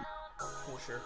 Yeah, it really, like, looking back at my trading, like, improvement, it really is one of the single biggest things that's helped my trading over the last year or two. It's just, I stopped focusing on low volume stocks. If it's low volume, it's insignificant to me. I need good volume. I'm trying to trade the stocks that everybody else is watching, I've had a few people mention this stock, so we're going to go over it. ACST. A little bit cheap for me, but it is kind of in that range that I don't mind trading between 90 cents and $1. Now, is it going to hold? I don't know. I can look into this one real quick. Let me see. Where did that go? Yeah, it's not my niche. Yeah, me neither, really. But 96 million in the float. 0.31% short float, market cap of 90 million roughly, 11.5 million in cash, 119,000 in debt. Good volume today, and so it's not really in my niche, kind of like two, but it depends, right? If it gives me a really good setup at the open, maybe I'll trade it. Daily chart's not egregious, Go ahead. Sorry. No, I was just gonna say I have somebody else playing in the background, but BBIG, there's a chat room behind that one. Right. Okay. Yeah, and BBIG, I think a lot of people are watching this one today too. It's over 550s. Let's see, BBIG, 8 million in the float, 8.2. It's got 384,000 in cash, 8 million in debt. Yeah, see, and this chart here, and sorry, Rick, we just went over it, AIHS not too long ago, but BBIG is something I would kind of wait on. Yesterday, OBLN, that one had a chat room pump, and the chart at the opening was very different, and I like that pattern way better than this one here. So this one I will sit on my hands until there's a better edge for me. Yeah, we don't have Discord for MIC. Oh. We use Slack for MIC. But it's a similar thing to Discord. Yeah, it's more for enterprise. I know wasn't Discord made for like gamers? Yes. Originally, yeah. Right. It took me a while to get used to Discord. Because I had never used it before. I guess still I'm getting too used old. to it. Yeah, I guess I'm too old over here, bro. Bro, man, with all these bots and it's like everything. Oh, you should be better at that because you're good at coding. But the bots are completely different than coding. I mean, the bots took me a while to get used to, but it's like, dude, I'm not used to just the amount of spam we get in Discord. Oh my gosh, it's ridiculous, man. I get these random Bitcoin spams. Right. It's like, come on, man. Who's falling for this, bro? You think I'm really about to send Bitcoin to some random ass dude? They just need one schmuck, man. Right. One schmuck. One dude, man. That's all you need. They just need one guy, and I'm sure they're making money. But still, frustrating for sure. What exactly is an offering? So Onyx, we went over it a little bit earlier. When you think of dilution most of the time when you hear an offering, that means they're offering more shares at a specific price. A lot of the time, that just means they're adding shares to the float, and that is going to consequently dilute the stock and cause it to drop most of the time. Is basically, in a quick definition, that's what an offering is. Shout out to my man Don John. There's your shout out, bro. Welcome, dude. All right, so let me see. So let me just go through my watch list here, finalize it. So right now the attention is all in BBIG. Okay, that's where the money is flowing right now. AIHS is kind of dying off. ADTX is kind of holding trend. OBLN kind of popped at 8, but that's not doing anything. Gene looks like it's about to give up that 755 level. CLSN is still trending nicely. eCore is sideways action right now. QTT, I'm not a fan of. JAGX, its VWAP is still holding it down. It just has a beaten looking chart. So BBIG is definitely where all the money is at right now. So for a short bias trader, I'm going to stay away from that. My eyes are going to be in IAHS, ADTX, and eCore, and that's it. All right, so I just got Eric in here. What's up, dude? But yeah, look at AIHS spiked up a little bit. Interesting. I didn't see this spike. What's up, Eric? Zion? Hey, what's up? Hey, what's up? Can you guys hear me right? What's up, bud? Yes, sir. Yes, sir. Can you hear me too? Yeah, man. Okay, cool. All right, I wasn't supposed to? Yeah. No, I was just making sure we can all hear each other. We got so many different, we got Zoom, and then we got YouTube, and then we got... Seriously, man. Yeah. You don't even know what I got running here in my end, too. I'm glad I upgraded my computer, because before I upgraded it, man, my computer was struggling. You know. What's up, Eric? What do you upgrade to? Hey, what's up, dude? What did you upgrade to? So I got a Alienware R12. I think it's either an R12 or an R11. Alienware. i7. Yeah, it's cool. I've always wanted one, and like I had the money for it, and like my wife who's kind of like the deciding factor, was just kind of like, yeah, you can get it, and I was like, cool. It was my Christmas present, really. Oh, cool. Yeah. So let me do my little disclaimer thing. Before we begin, Eric, do you give me your permission to use your audio and video for this live stream on YouTube, and also agree not to say anything whatsoever that goes against the community guidelines of YouTube? Do you agree? Yep. All right, cool. All right. Yeah, I had a good computer before, but it just wasn't helping. It wasn't doing it. It just wasn't keeping up its side of the bargain, you know. So what you watching today, Eric? So I actually just went and got my breakfast and logged in literally 2 minutes ago, but I have BBIG open and CLSN. Right. Yeah, CLSN, it's at the highs. I'm looking at like 225. BBIG, man, that one's it's rebounding nicely here and reclaiming the VWAP. So that one looks good too.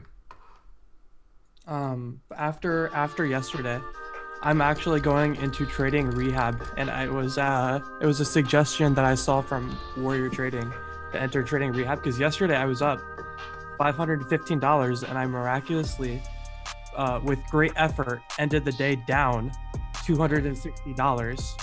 And let me tell you, that was traumatizing. So at this point, for my trader rehab, I'm going to do the $100 a day thing that I did a couple months ago, and just walk away, hit the 100 and walk away, because I'm actually, dude, I was so upset yesterday because it was like 515 is still like a pretty solid day for me, right. And then I ended negative 260. Ooh, so 700 plus. Yeah, from top to bottom, that's a like almost $800 like drawdown. Yeah, that's tough, bro. Oh yeah. I mean, you're a good enough trader though. You got this, bro. You know, Eric is one of the most strict persons on himself. Eric's super strict with himself, which is a good thing, I think. And he's been working on scaling up. Sounds like he scaled up though, so optimistic. You know. Yeah. Optimism here. 2 steps forward, 1 step back. Right, for sure. So aside from yesterday, your trading's been good though. Haven't talked to you in a few days, man. Yeah, it's the month's been alright. I'm like green on the month, but I'm not like green, very, very, very, very green. It's worse than last month, but better than like 3 months ago. So that's why I'm going with the 2 step forward, 1 step back. Right. It's been a tough month, man. There's a lot of traders that I know who are really good traders are taking some massive hits, especially like in these big prop firms. I know that one took a big hit. Was it GRTS or the Grit one yesterday? Like a 70K hit.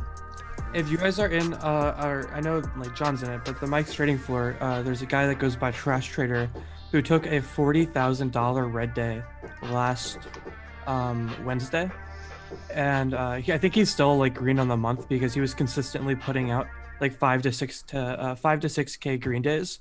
But when you're averaging like a 5 to 6K green day and then you just have a 40K red day, that's still pretty. That's tough. Yeah, pretty traumatizing, man. All right. Yeah. Here's the belt, guys.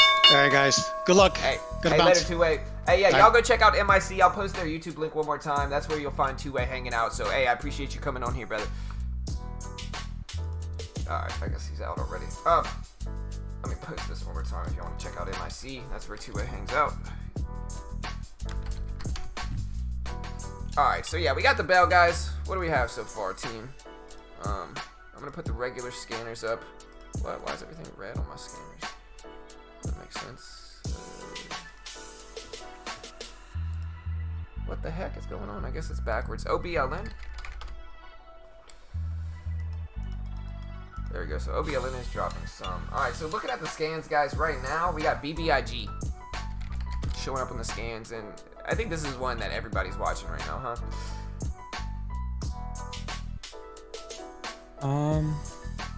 I'm just gonna wait a couple minutes before I try. Oh my god, yeah, CLSN. I'm definitely gonna wait a couple minutes before taking a trade. Right. Yeah. And then I'm also doing that. yeah, and I'm also gonna walk away when I hit $100, no matter what. as part of my consequence. I haven't earned the right to be able to trade longer than that after what I did yesterday. It was so embarrassing, man. It happens, brother. You know, just hang in there. You know. Yeah. You'll bounce back, bro. You got this. Yeah. Look at CLSN though. Oh yeah, definitely looks good. See, I'm like you though. I'm waiting to trade. I'm not gonna force it right now. It's too early. Alright, so 1 share test worked. Yeah, I should probably test that too. While I'm on it. I'll watch on your stream to see how the 1 share goes. Yeah, here we go. We're gonna get on the asking price here. Alright, yeah, we're filled. 1 share worked fine. Awesome. A little bit lag in these scans. I don't hate this little 250 pullback on CLSN. The problem is that when it doesn't work, it's just gonna dump pretty fast. We're gonna go ahead and get out of this, I guess. Here we go. Lost a whopping 8 cents from that. But yeah. I'm seeing BBIG still at the top of my scan list. CLSN is really, I guess, at the top now. CRTD. Look at CRTD, guys. Big dump, though, on CLSN. Yeah. And see, that's what I said. I don't hate the 250 pullback, but when it doesn't work, it's going to crash on you. Oh, yeah. ADTX, guys. Look at ADTX. Wow, this one's testing pre-market highs. So this actually looks really strong. For ADTX, it's up to 340s. Big rip here, big squeeze. A lot of volume coming in for ADTX. We also have ITRM showing up on the scans. ITRM, which I think moved yesterday. ITRM's over 2. Pulled a little bit of a red to green move. I don't hate it. Let me see. I might wait a little bit here and 2 big wicks and small range there for that one. JAGX is starting to head back up, but my favorite one is ADTX right now. JAGX is we'll watch it. Problem is VWAP's above us here. BBIG pushing up. There's some resistance at 620, but I think it's going to break it pretty easily. Yeah, there's the break over ADTX.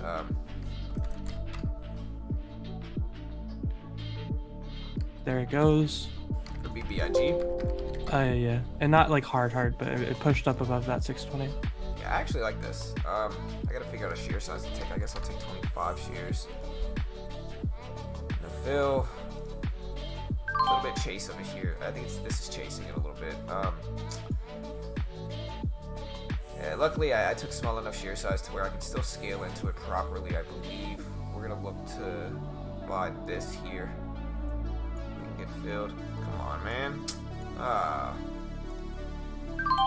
now we're in the 50 shears, just not the best fill. So we get a rip up to 650s is what we want to see. See volume come in.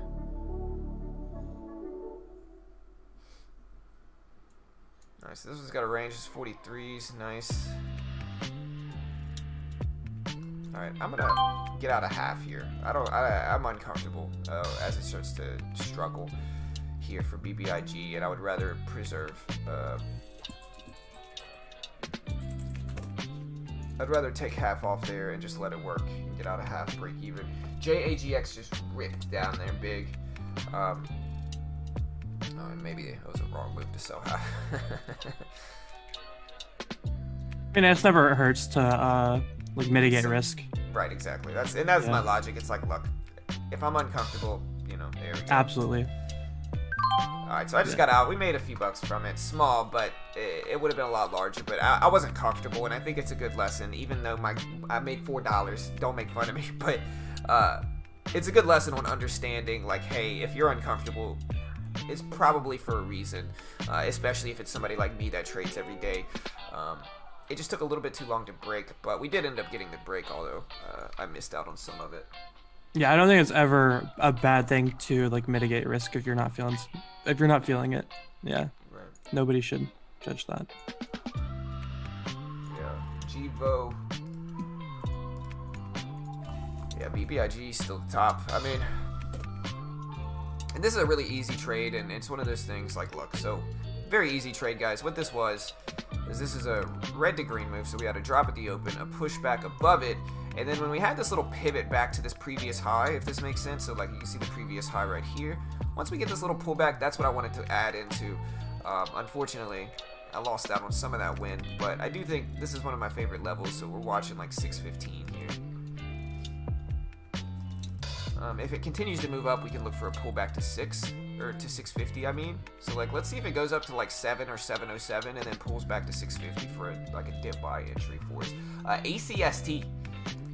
You know, I'm going to buy 100 shares of ACST, maybe 200 shares here. Like I said, I don't mind attacking that range up to $1. So I'm in with 200 shares of ACST here. We're going to see if we can catch this range. We're over the VWAP.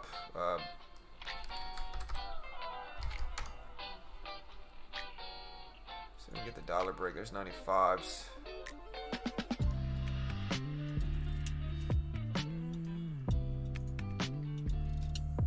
Quick $10 on CLSN. Nice. I was going for a bit more, but I marketed it out like a fool. I need to stop doing that, man. Alright, there's 96s. Alright, good.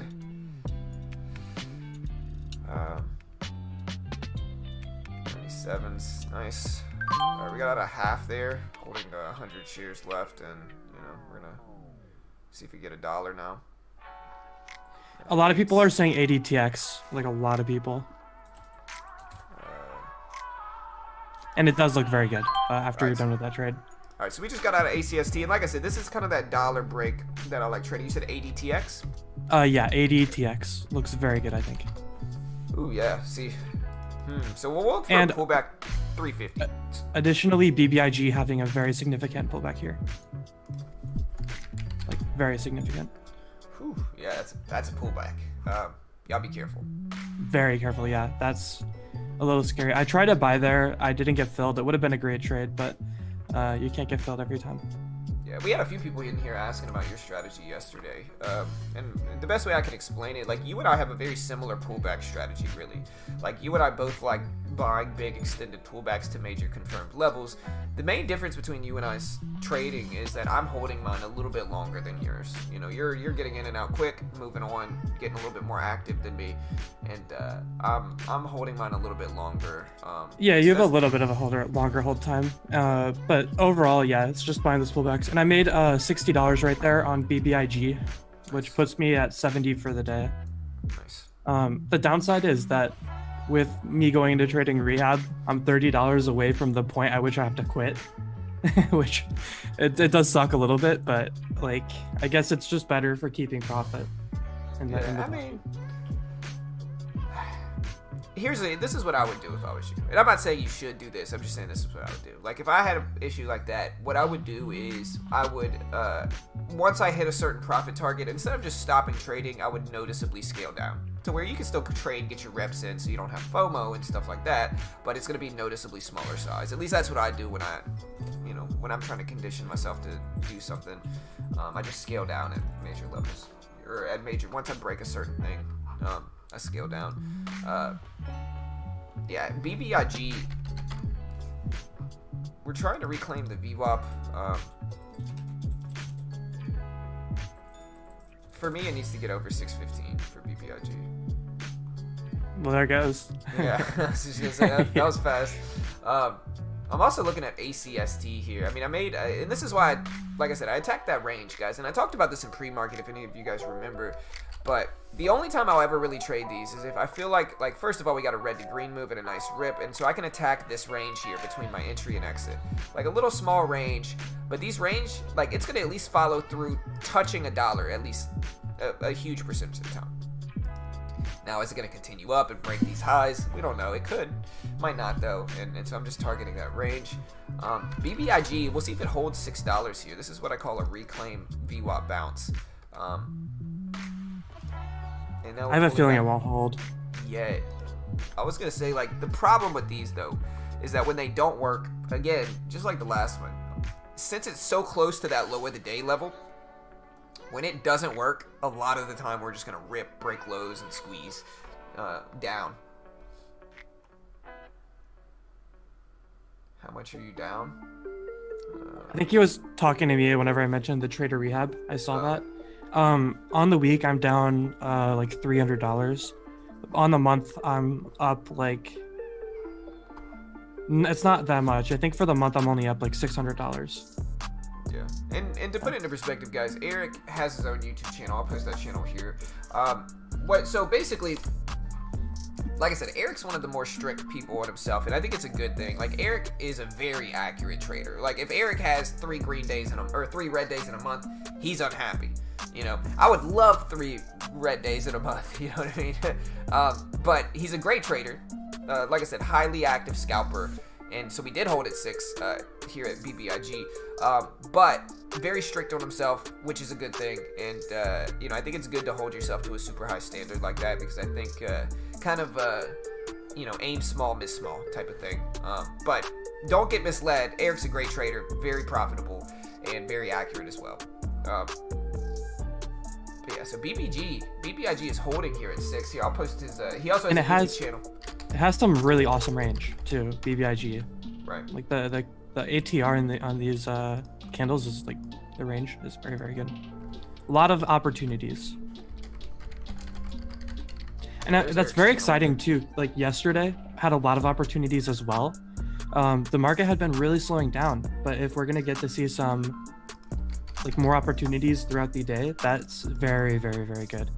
So maybe I should start Trader Rehab next week. In case this opportunity doesn't stay. Yeah, maybe I'll go from like 1,000 shares to like 300. Right. Scale down to where you're not uncomfortable, and then I think that's the key. And then if you start losing with that, it's kind of like if I'm up in futures and I don't want to chase, I'll trade the micro E-mini instead of the E-mini, so it's like 10 times smaller, and like that works a huge percent of the time, just to help me kind of not give back all of my profit. Yeah, ADTX is ripping up. It's at 4 now. Strong move. VWAP's well below it, which means it's just pushing up fast, too fast for the VWAP to keep up.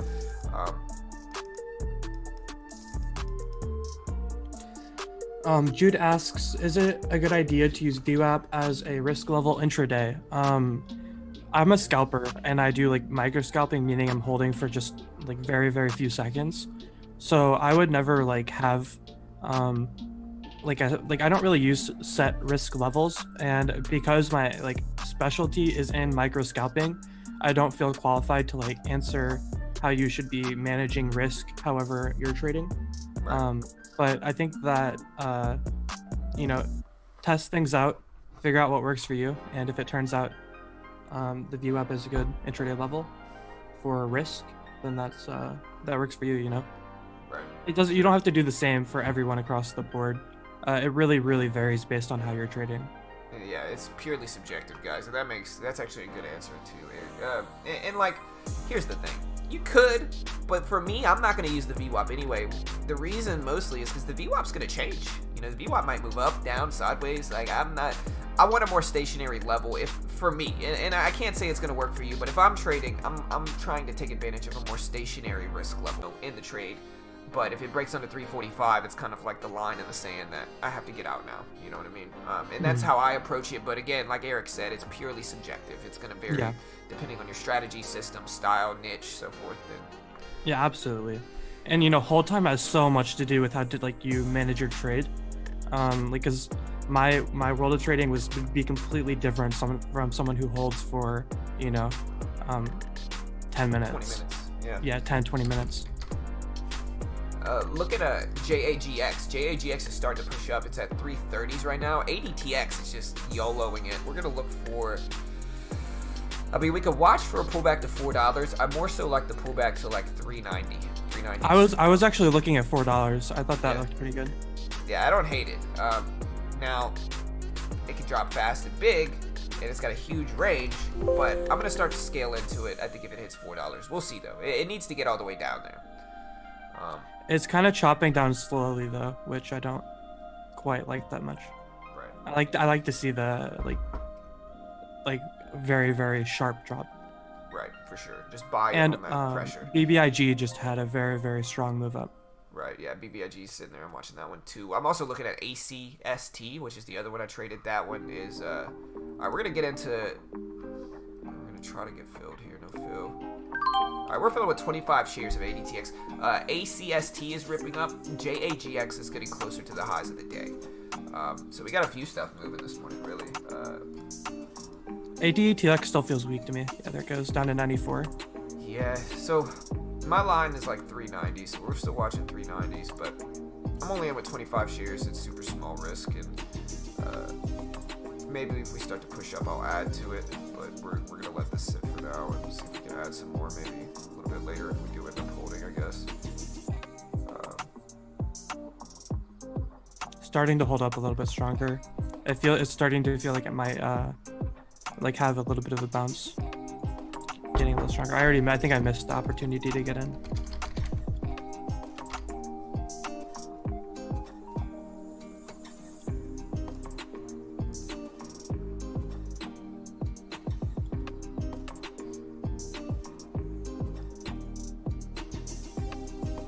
Alright, so we did get a nice little bounce here.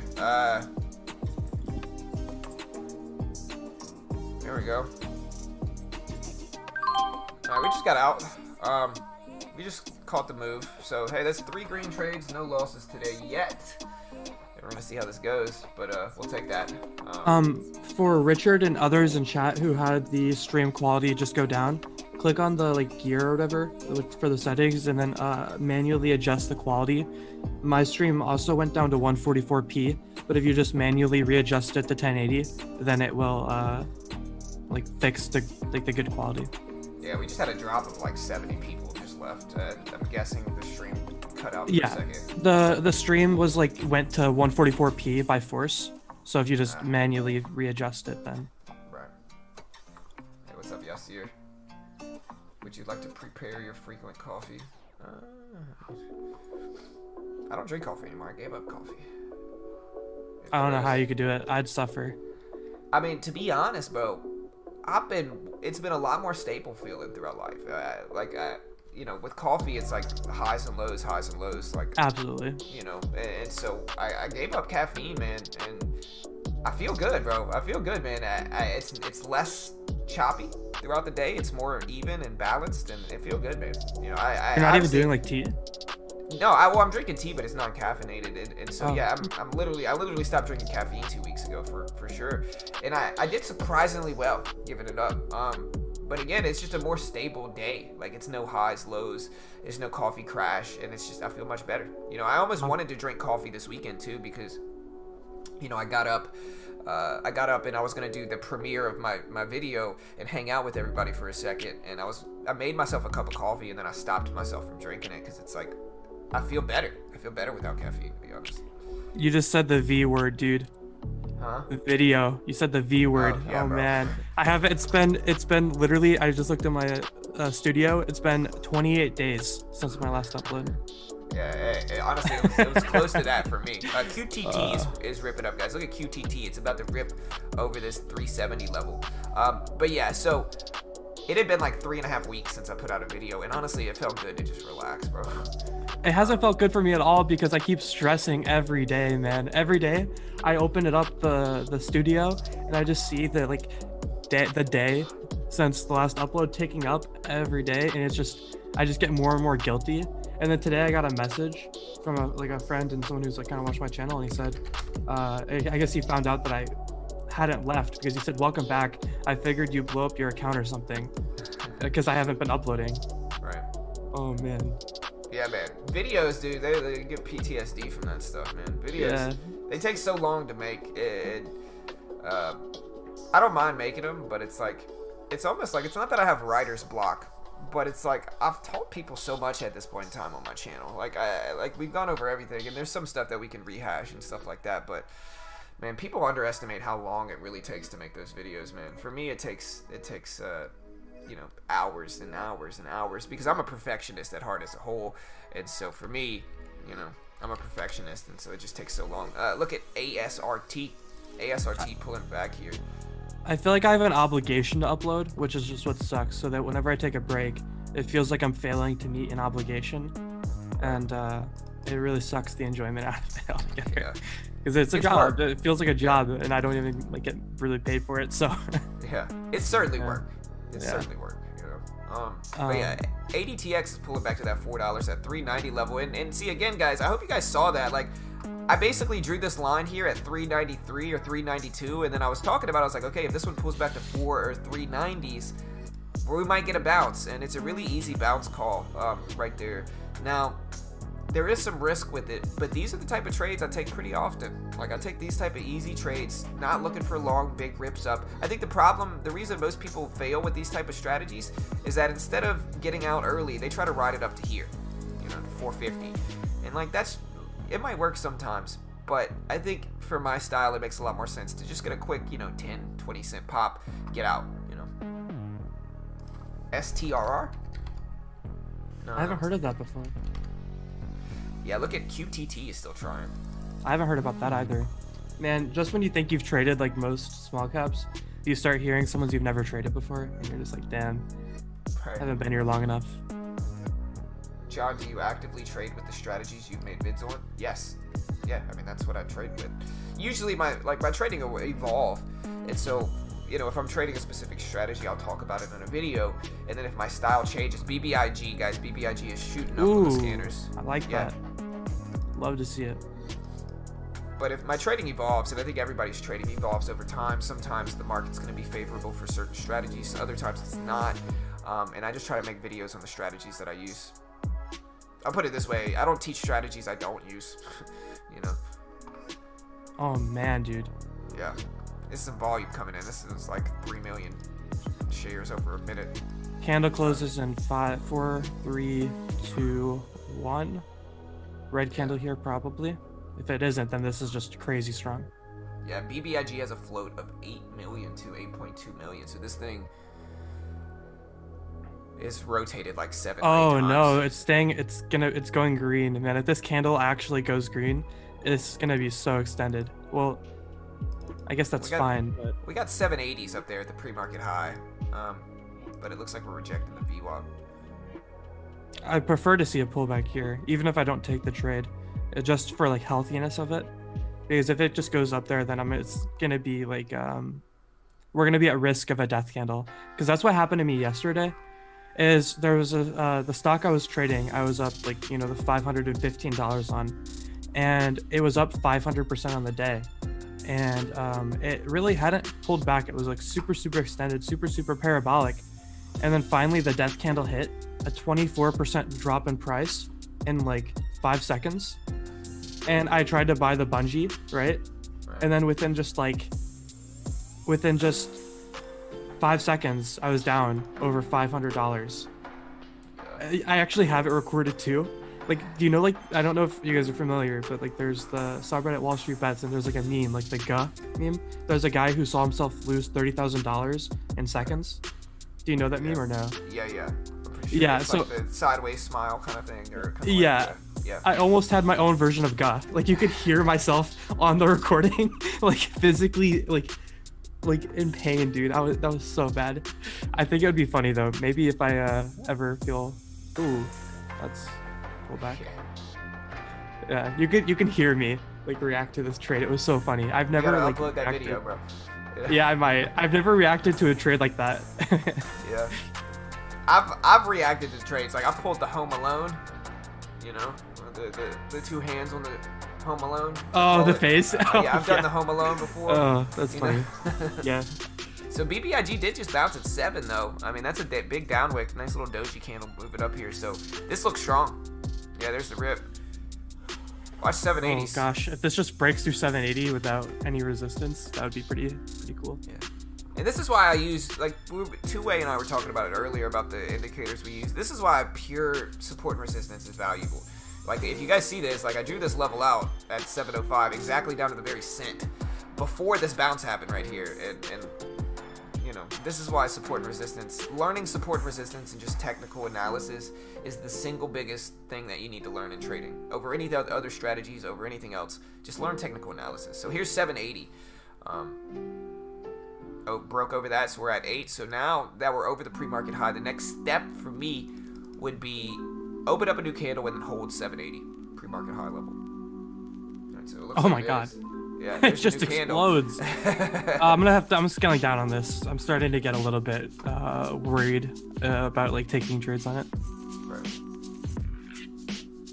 Yeah, Trader T. Very volatile. I heard you were doing really well, Trader T, so congrats.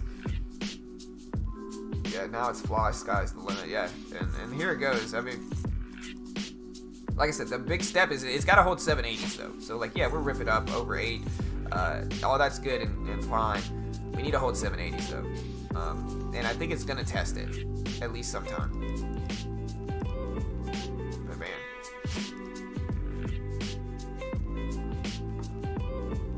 do you have a teaching program? I'm a newbie. Not like a charged one, not like a paid one. You can check out our free content on YouTube. Alright, so here's 850 here. Man, this thing is going crazy. God. Wow, 860s. Small float, and this is the power of small floats. Look at IPWR showing up on the scanners, but BBIG. Yeah, look at IPWR today too, guys. If you got the equity to trade IPWR, it's ripping up big. But man, BBIG is not even turning around here. Wow, man. It's getting squeezed up. Wow. It's 9:15. It's halted. It's halted. Yeah, we're halted. Alright, guys. I'm pretty sure we're halted now. No, we're not. No, they're not. Oof. It froze for a second there. Oof. Definitely wanted to get in there, but didn't. Yeah. Look at SYPR. SYPR is running up too. I thought it was halted. It froze there for a second. It froze at like $9 for a second. So I was like, oh man, this is done.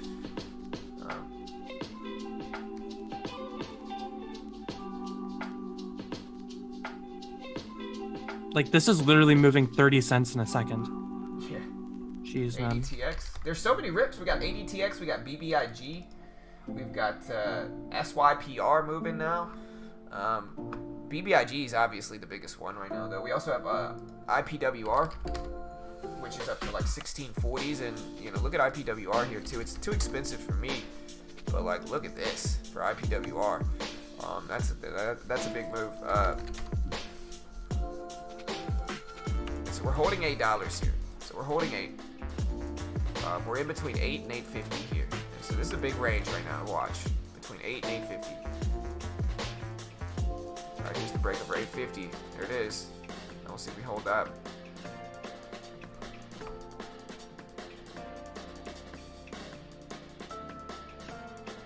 Do you already have these stocks before the market open? Do you mean like buying these stocks? No. I think they mean like maybe, are we looking at them? Maybe? Yeah. I don't know. Yeah, or look at the holding. title. Look at the title of my video. You can see BBIG up there. So I saw that one really early this morning, really.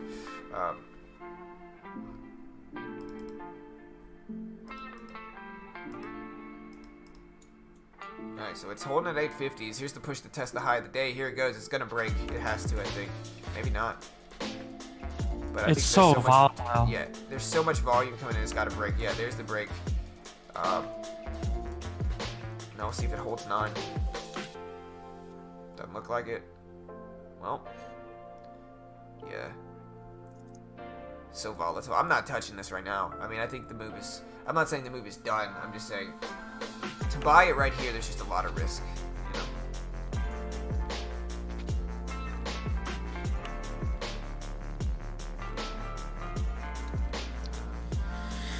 Here was the boss. Here. What was the name of that stock we were looking at earlier? That was like ADTX? APTX. ADTX. D is in ADTX. Yeah, that was It's it. That was actually what I was looking for. Yeah. So watch for this 450 pullback. This is interesting. I might buy a little bit of this here. If I can get filled. Okay, I am filled. I don't know if I like that drop, so we're gonna have our hand over the cover button. There's 450s. Alright, that's good. So if we hold here, I like the wick.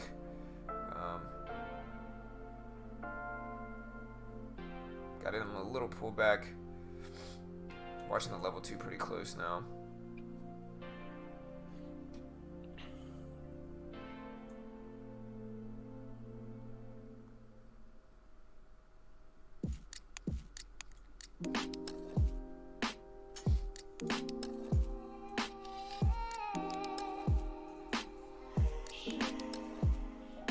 New candle, that should add some bullish sentiment to it. Yeah, there we go. 65s, 69s, lovely. All right, we're gonna catch out of that there. So yeah, we got the little pullback. Hey man, we've had 4 trades, no losses today. So we got 4 We're killing it, dude. trades. I mean, they're all small, but I mean, I'm a small scalper anyway. But No losses yet today, team. The only loss I've taken today was that tester trade I took on CLSN, and that was. But that doesn't count. Yeah. Right, it doesn't count, and you can see it here. It's just an 8-cent loss just from testing out, buying one share to make sure I got the fills were okay today. But yeah, ADTX, BBIG, or the ADX, or wait, was it ADTX? Yeah, ADTX. That's what it is. And so this is a lesson. Like, I don't buy high of the day breaks, but I might buy pullbacks to previous high of the days. There we are, green DVD. Hey, congrats, guys.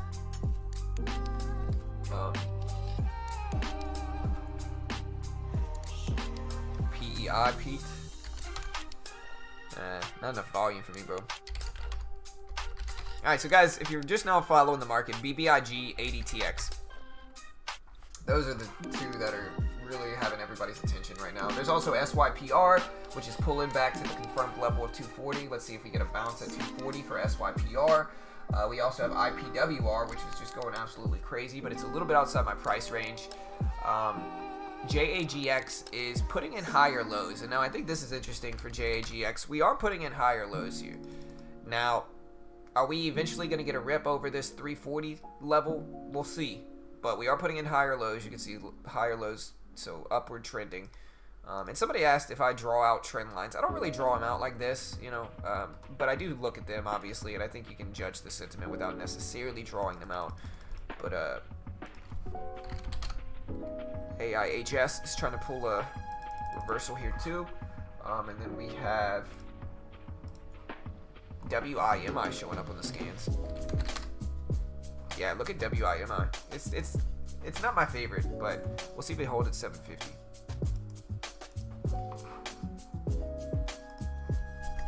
I'm looking at it on your stream. It looks like the volume on most of those candles is below 100K, right? Yeah. But volume's getting a little bit higher. But like I said, it's not my favorite. Mostly from what you're mentioning, which is volume. But we're still watching it. Yeah, I've been talking about it a lot, Eric, and it's something that that has seriously improved my trading, which is just volume, right? Like I think you've mentioned it before, but like I'm trying to trade the stocks that everybody else are watching, right? I'm trying to take the stocks that everybody else is buying the pullbacks on, because that's going to give it more momentum. If you trade low volume stocks, you're not going to have buyers stepping in where you need them to step in. And so what do you do? Yeah, and just changing that, like just only focusing on high volume stocks, like and when I say high volume, I mean like big movers that everybody's watching. Just focusing on those has drastically improved my trading as a whole. Man, ADTX still holding at the 450 level. The VWAP, it's pushing up so fast the VWAP hasn't followed it up yet. Oh yeah. I'm glad it's consolidating though. It's chilling out a little bit. Right. It needs to chill out. Right, exactly.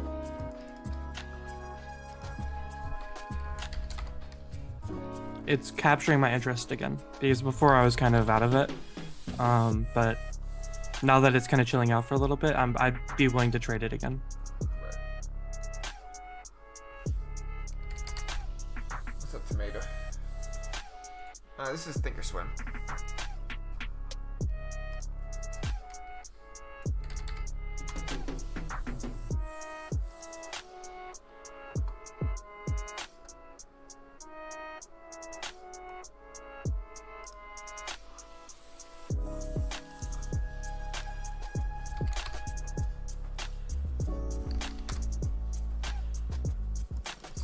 The overall market is kind of choppy. It's down today, but it's sideways. So yeah, ADTX, BBIG, AIHS is kind of rebounding here. I don't hate this move for AIHS, especially as we start to test. Yeah, there's the breakout. Wow. On what? AIHS. AIHS. Probably not really your style, I don't think. A little bit cheaper than you like to trade, I think. ADTX new highs too. Really? Wow, man, that one's ripping up big too. It's at 515s. Let's see. So far today, guys, we've got a bunch of scalps. We've got ACST with a small scalp. We've got BBIG with the small scalp, and then we've got ADTX with the small scalp as well. So we're up nicely on the day. A few green trades in the books. But yeah, the only ones we're really watching, to be honest, right now are ADTX and BBIG. These are the only ones that we're actually interested in. Alright, so like I said, we'll see if we pull back to that 780 pre-market high level. I think we have to pull back there eventually. Maybe it's not going to be exactly at 780. It might look like it looks like it might be bouncing at $8 as a whole, which is fine too.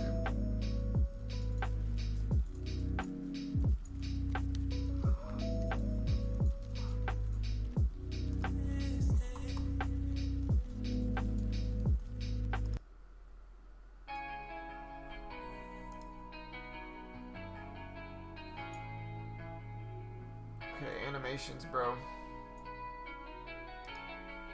Bro, you're gonna get banned instantly, dude. Don't come to my stream doing that nonsense, dude. Like, yeah, y'all can't actually see what he said. But I saw that. yeah, dude.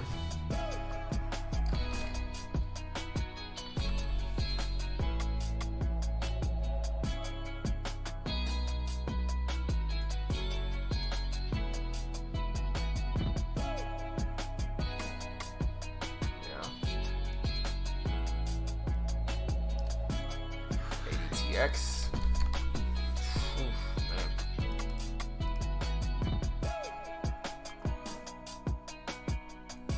Yeah, and remember, guys, I don't know if anybody heard this when I called this out, but I remember saying, let's see if SYPR bounces at the 240 level. And so, where did we bounce? We bounced at 240. Only issue is the volume for me, too low. But nonetheless, we got the bounce there.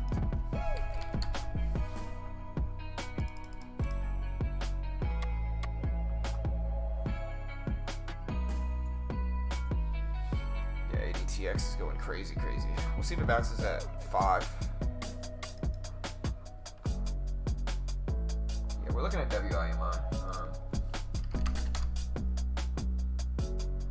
Still low volume for me. Not enough. POLA. Look at POLA showing up.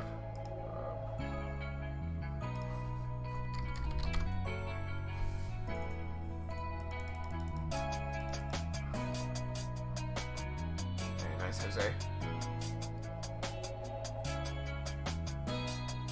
What's up, John G? Yeah, I go to the bathroom, come back, and ADTX is up 50 cents, yeah. What's driving ADTX? I mean, number one, small float, and so hype's getting behind it. I can look up the catalyst here. Company reported the operational launch of their Addict Score Immune monitoring platform is going to be February 1st, so they're going to be full on ready. And operational February 1st. So yeah, there's the rip, breaking over highs again. So I was looking for a $5 bounce, never quite got it. We bounced at 520, which just means like hype's certainly getting behind this thing now. There's 560s, 570s. So yeah, big moves here for ADTX. BBIG. Did we get the bounce at 780s? Was that right? No, we're close enough. I mean, we got 780. Yeah, we got 770 something. So I was pretty right. I thought it. Like I said, guys, understanding how I'm able to say, hey, it's got to bounce sometime today at around 780, and then it does later. It's the pre-market high. It's a major level. Like a lot of people are watching the pre-market high, and a very common pivot kind of pullback level is the pre-market high. And so when you get a big drop like this on BBIG and then you pull back to the pre-market high, a lot of buyers are stepping in there, and so we get, consequently we get a spike up. Now who knows what it's going to do now, but the next step is to see if it holds there. I think it has to hold. But man, ADTX, guys, Insane. Crazy. No way, just break 6. Oh, it's doing it. Oh my god. Yeah, it's just YOLO in it right now, man. And it's hard to, like, the only pullback entry that we had in the last 5 minutes really is this right here. So I mean, can we have FOMO from this? Sure, but in order to take it, we would basically be having to buy high of the day breaks over and over again, and that's just a really risky thing. And this is super false breaky right here, and it's still pushing up. Like, it broke highs and fell down below, and it's still just like powering through it. It's crazy, man. Right. The people buying this are psychopaths. I'm telling you. Yeah. They don't care, man. They just throw the money. Bam, bam. Yeah. Brendan said you said ADXT would bounce at 393, and that's what happened. Yeah, for sure. Yeah, you can see it even confirmed there. I drew this level out before this bounce, guys. Before any of these bounces, I said let's look for a bounce at 390s, and that's what we got. So I wish I was still holding that, but somebody's saying to look at RHE. I mean, it's up. Volume's not anywhere close to good enough for this for me. Same thing with the NGL, although NGL actually has good volume. So NGL is not bad. So look at NGL. This is probably the third one, my third favorite. We got BBIG, ADTX, and NGL. And then even BBIG is pulling back to that 780 level I talked about, and it is holding here. So we'll see if we continue.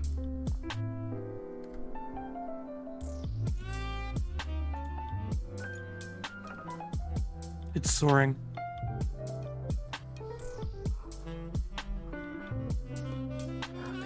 My ears hurt. It's soaring. Oh my god, dude.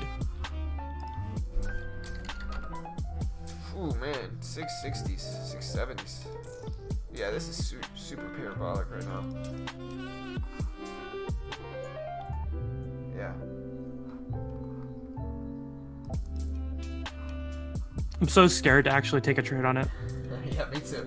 I'm not trying to mess with it.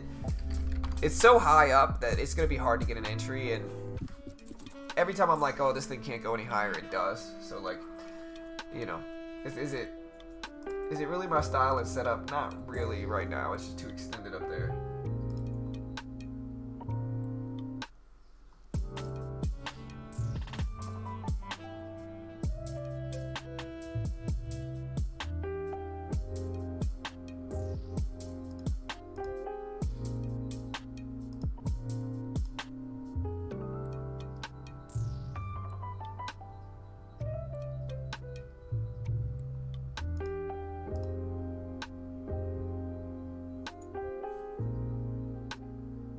Alright, so here's a pullback. We'll see if it holds it like right here at 625 or 620.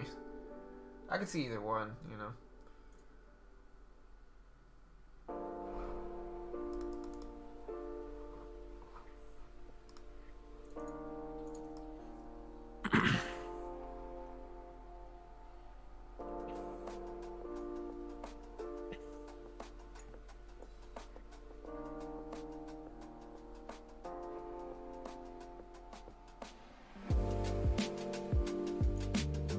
Here's 6.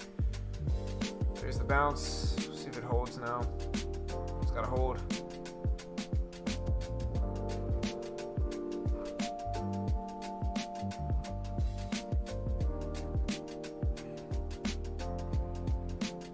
Alright, so it's trying to hold 6 still, but who knows if it's going to.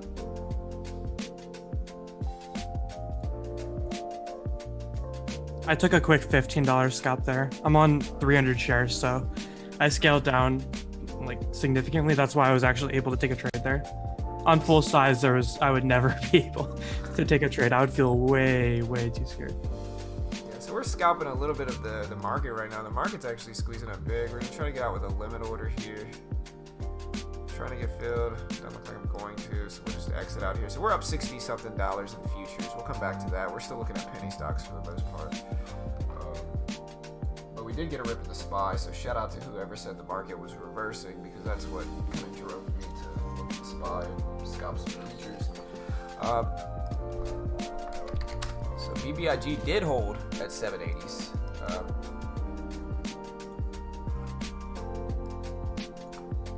Oh, that's right. How's the futures going? It's going okay. You know. Because I know you were like doing pretty hot like beginning of the month. Yeah, I ended up having a big loss that I had to rebound from. We're still close, pretty close to hitting the target, but I had to rebound. ADTX looking like it's gonna flush a lot more. Somebody's asking for me to turn down the music. What do you guys think? How's the sound check? I'll turn on the music real quick and I'll turn on the audio and maybe check it.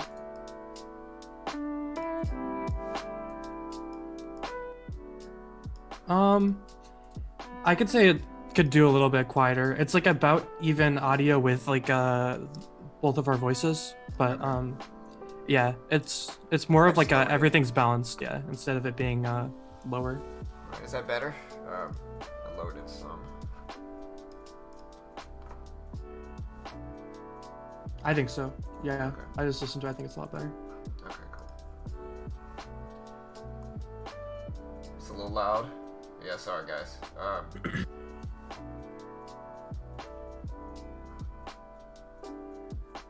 cool. Alright, so yeah, we're still watching BBIG here. BHTG showing up on the scan, so all I can really look at is what's showing up on the scans. SYPR, but that thing just crashed down fast, man. SYPR is getting some volume coming in it right now. This is a big drop, so bag holders might be selling this thing now.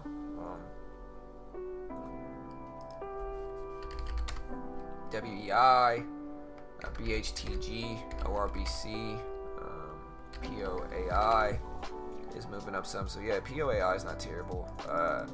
It's too low volume and choppy for me though. For me to want to trade it, I need a lot more volume. CRBP is starting to rip up, guys, and squeeze up some. It's at 180s. Yeah, POAI is still trying, but I don't know what the float is for this one, but it looks like a large float. Maybe I'm wrong though. Gene is tanking down. CLSN. Man, the question is whether ADTX and BBIG are gonna hold these crazy big pushes. BBIG looks like it may, but ADTX like still needs to have that consolidation period. Otherwise, it feels a little weak. Because now like BBIG has been consolidating now for like almost 20 minutes. So I think it's able to hold its gains as long as it stays above 780. Yeah. But ADTX on the other hand is still like kind of like feeling parabolic, and it hasn't had like a little bit of time to chill. Yeah, I kind of agree with that. Somebody said I am down. They said I'm down $8,000 on BBIG. Should I sell? I mean, bro, I can't tell you. Like I said in the chat, I have no idea, dude. Like, I don't know what BBIG is going to do from now on. When I'm trading this, to be down that much, that means you must have bought this thing at the highs, which you got to be really careful. Like, this is why I don't buy high of the day breaks or anything like that. It also sounds like you got to scale down your size if you're not comfortable with that loss, man, because that's a pretty big loss, bro. So if I were you, I would scale down size. Especially if you're down that much and you're asking me what to do. I mean, you know, if you're asking me what to do, brother, you probably shouldn't be trading with the sizing you're doing, man. Especially if you even bought at the high, which was $9.40, you'd be down $1.40 a share if you bought the very top. And then even then, like, your share size had to have been like pretty big, right? Well, I guess not that big. Like, I think 700 shares that you could be down $8,000 maybe. Let me see, is that correct? $1.40, 1.4 times 700. Wait, no, that's only $900. Wait, no, he's been up. He's got to be buying, to be down that much, he's got to be buying like 1,000 or how much? I mean, so if he's holding 1,000 shares, every dollar move up or down, he would be down $1,000. So he would have to be taking 2,000 shares, or really about 4,000 shares. Yeah, 4,000. If he bought it at the top, it is. That's a lot of money on a trade. Yeah. If, like, to buy at the very top. Right, especially if you're asking me what to do, bro. You know, scale down, dude. You know.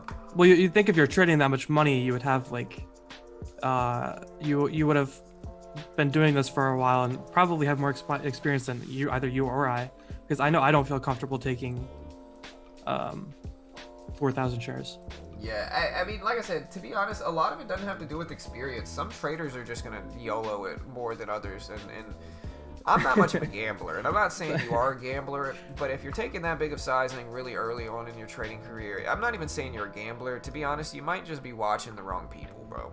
You know what I mean? You might be watching a bunch of kids that tell you you can turn $100 into, you know, $1 million in a month with their trading system, and most of that's just nonsense. Rush said someone skipped math class, and I'd love to give the excuse that I've been doing 3 hours sleep for the last 3 days, which I have been doing 3 hours sleep the last 3 days. But I'll be honest, I don't think that's the reason I butchered that math so bad. I think you're probably right. I think I might have skipped math class for trading. Yeah, my math was a little bit bad there, I'll admit. It's alright. I've had some bad math moments on stream, so don't feel bad, bro. You know? I know I've had a lot of bad math moments on stream.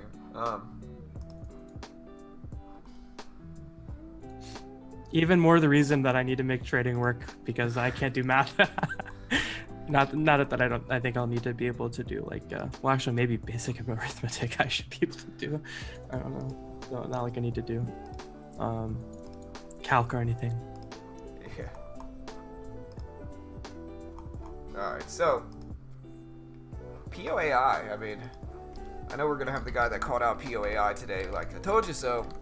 You know, it's still not my style, regardless of whether it's pushing up or down. Do you mind if Kyle joins? Yeah, no, Kyle can help. All right, I'm gonna send Kyle a DM. Kyle, you can check your Discord, and I got an invite for you.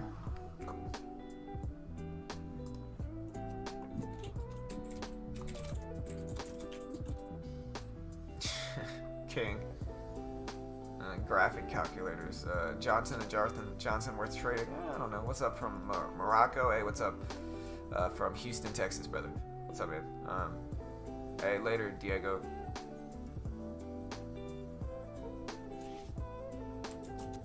Buy at the top, you lose when it goes down. Yeah, for sure.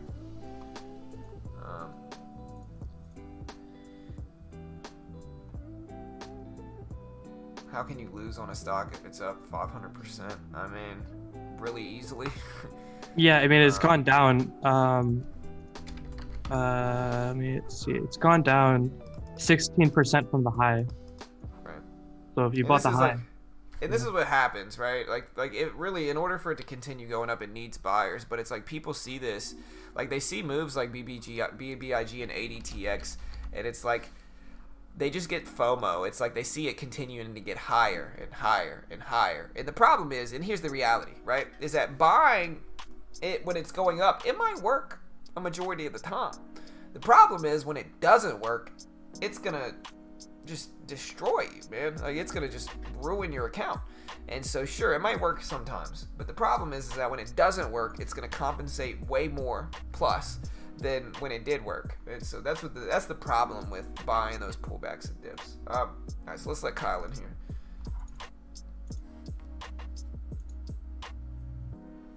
Hey, what's up, Kyle? I don't hear him if you're able to hear him. Yeah, he doesn't. He's put his mic on. Hey, what's up, Kyle? Hey, can you hear me? Not well. It sounds like you're underwater. Yeah, that's Okay. that's a perfect way to describe it.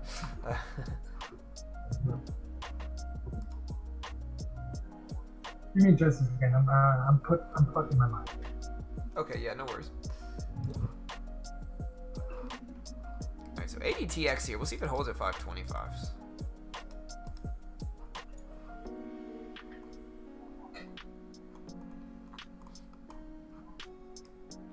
And for those of you that don't know Kyle, Kyle is a professional trader as well, very active. Kyle is the same person that Two-Way was talking about earlier, and talking to great trader, very active scalper as well. Was actually so profitable he got kicked off at Thinkorswim,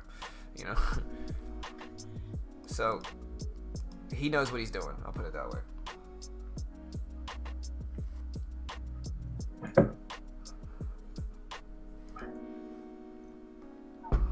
So we're still testing 525s for ADTX.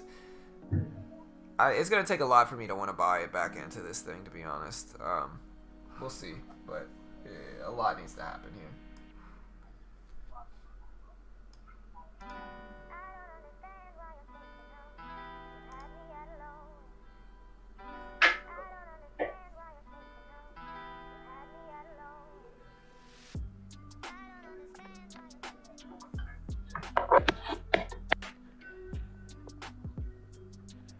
So ADTX breaking under 525s here.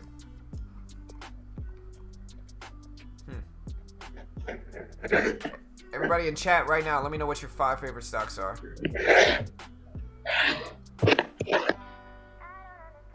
That's cool, guys. Yeah, I mean, if you called 5, good job.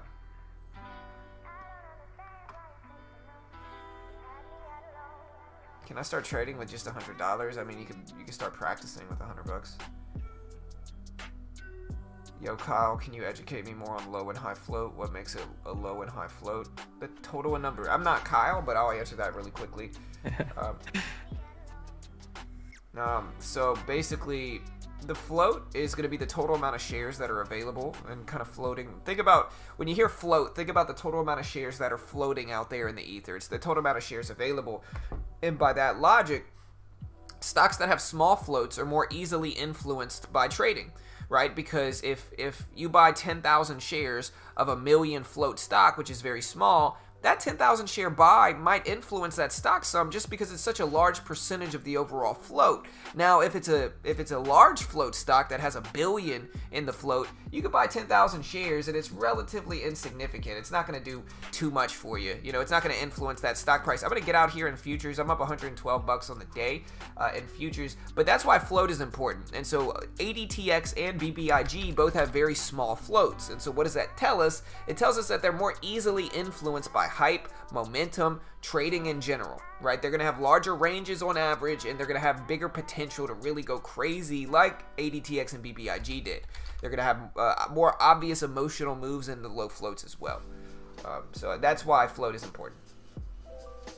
They also move very differently too, and you can describe it by how like thick it is. You can feel like the thickness of its movements.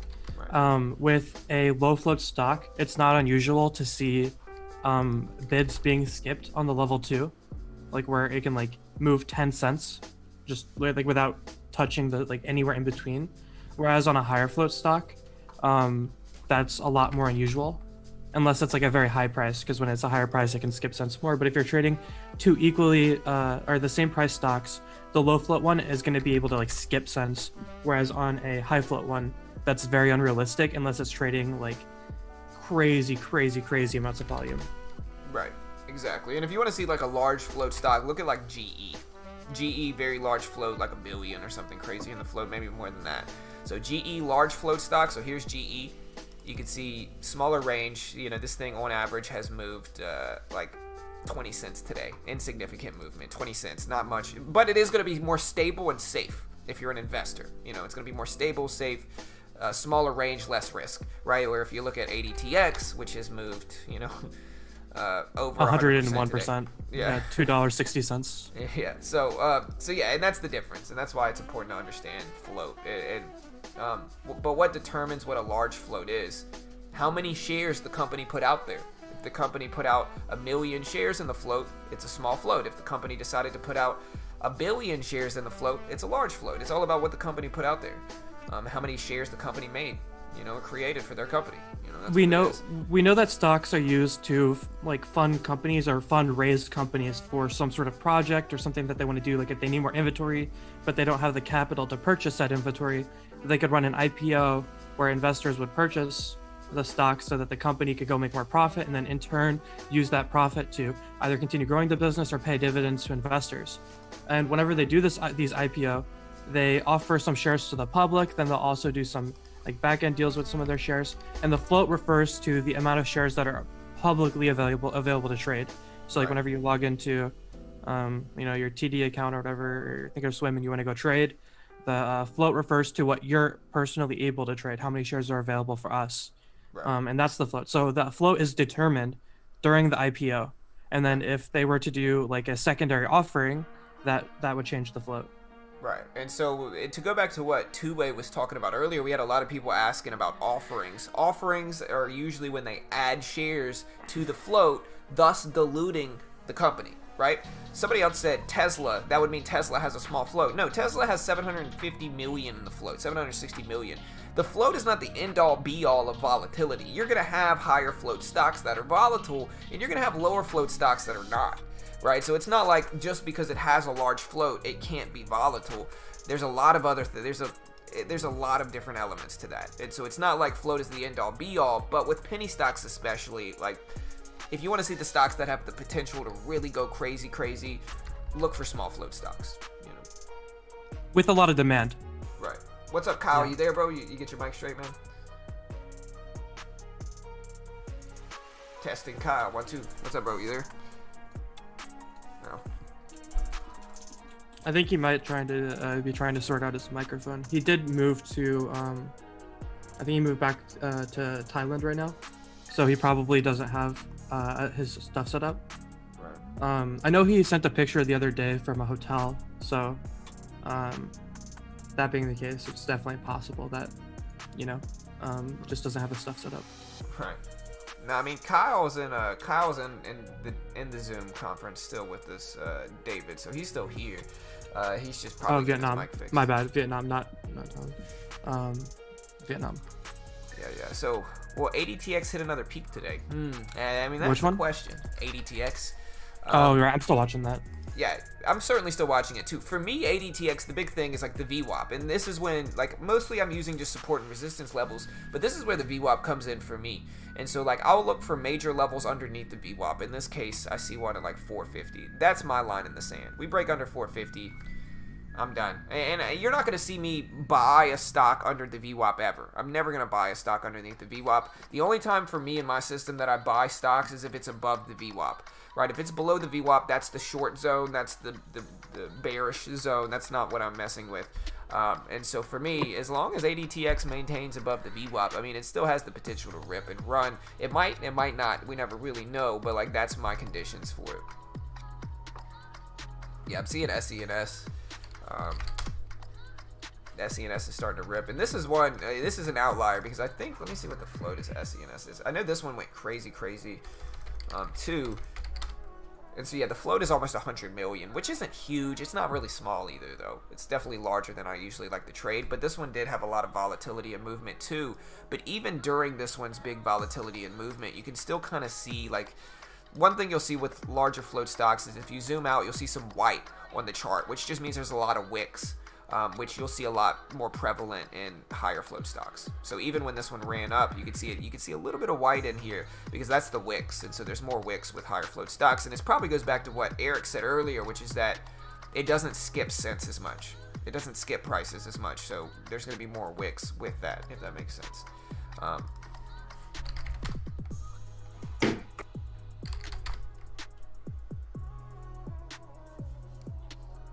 BBIG still trying, ADTX still trying, so, you know, we still got some stuff to look at, but...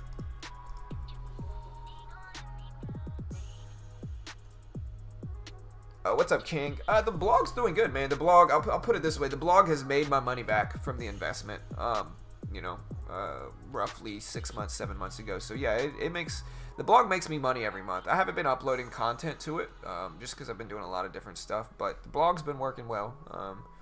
Wait, what? You started a blog? No, so about 7 months ago, I purchased. We did talk about that. Yeah. I purchased like a premium blog on Flippa.com, and it's just a premium blog to where there's like a subscription. It's like a one-time subscription that you have to pay if you want to get access to certain content in the blog. And the content's valuable. It's good content, and so I've been, you know, making a little bit of passive income from it. It's really my first kind of foray into. Yes. There we go, Kyle. Oh, by the way, I just made a quick $80 trade, but 500 shares. Can you guys hear me, by the way? Yeah, we can hear you. You sound good, man. You sound good. You sound clear. So what's up, dude? Yeah, man, the internet here sucked, like, especially for Thinkorswim, man. Like, a lot of setup, I had to be, like, perfect, because the thing is, it take me 3 seconds to notice if I got fill or not. And, like, this stock this morning, GNE actually killed me a little bit, because I didn't even know I got fill until 3 seconds later, and it's already dipped down to 10 cents. Yeah. How'd you end up doing yesterday? I'm up by 6.7K yesterday. Did you see what happened to me? Oh yeah, I saw that. Dude, I was so sad. I know that feeling. Before I've been there, but I saw that coming a little bit. But even though that's why I only lost like 200. But if I was greedy and I buy like just a small pullback, I would get killed there too. How many shares were you in on that? What stock was it? I think at one point, no, I actually in $40,000 on that stock. Why dipping? But I only lost like 300 or something. But yeah, that I was lost a big 500 on that trade. Yeah, I expected it too, but I didn't think it was going to be that big. The stock was OBLN. Yeah. And that one went crazy. I'm gonna get out here. So that's my first loss in future. So I just exited out. OBLN, that one went crazy yesterday. Before we look at this though, I'm gonna do sorry, Kyle, I do this to everybody, brother. So sorry, man. Yes, I understand. Before we begin, do you give me your permission to use your audio and video for this live stream on YouTube, and also agree not to say anything that goes against the community guidelines of YouTube? Do you agree? Yes, I agree. Okay, thanks, brother. But yeah, man, OBLN went crazy, dude. I remember. I heard about this one yesterday, and I remember looking at the Discord late last night, and people were still talking about it. And so I looked at it this morning, and man. Oh, do you want to look at that big red candle? You can see it. So like the second time it went up to like 1077. Do you see that big red dip? If you zoom in on it. Yeah, this right here. I'm assuming you're meaning this one. Or this yeah, that run, that right there. That is what I lost all my profit on for the day, and went $200 red. Ooh, man. That candle alone. That's a nasty drop too, bro. And that happened in like 4 seconds. Yeah. That wasn't like a slow drop. So Eric, here's the thing. If you look at bunch of candle before that, right? It did that a lot of times. So yeah, it did. Like I kind of expect it coming. So for that, it's super risky to buy minor pullback. Yeah. So no, that's how I agree. I was able to avoid it. Yeah. I was stupid. I was stupid. I got a little bit greedy, but I'm not gonna lie.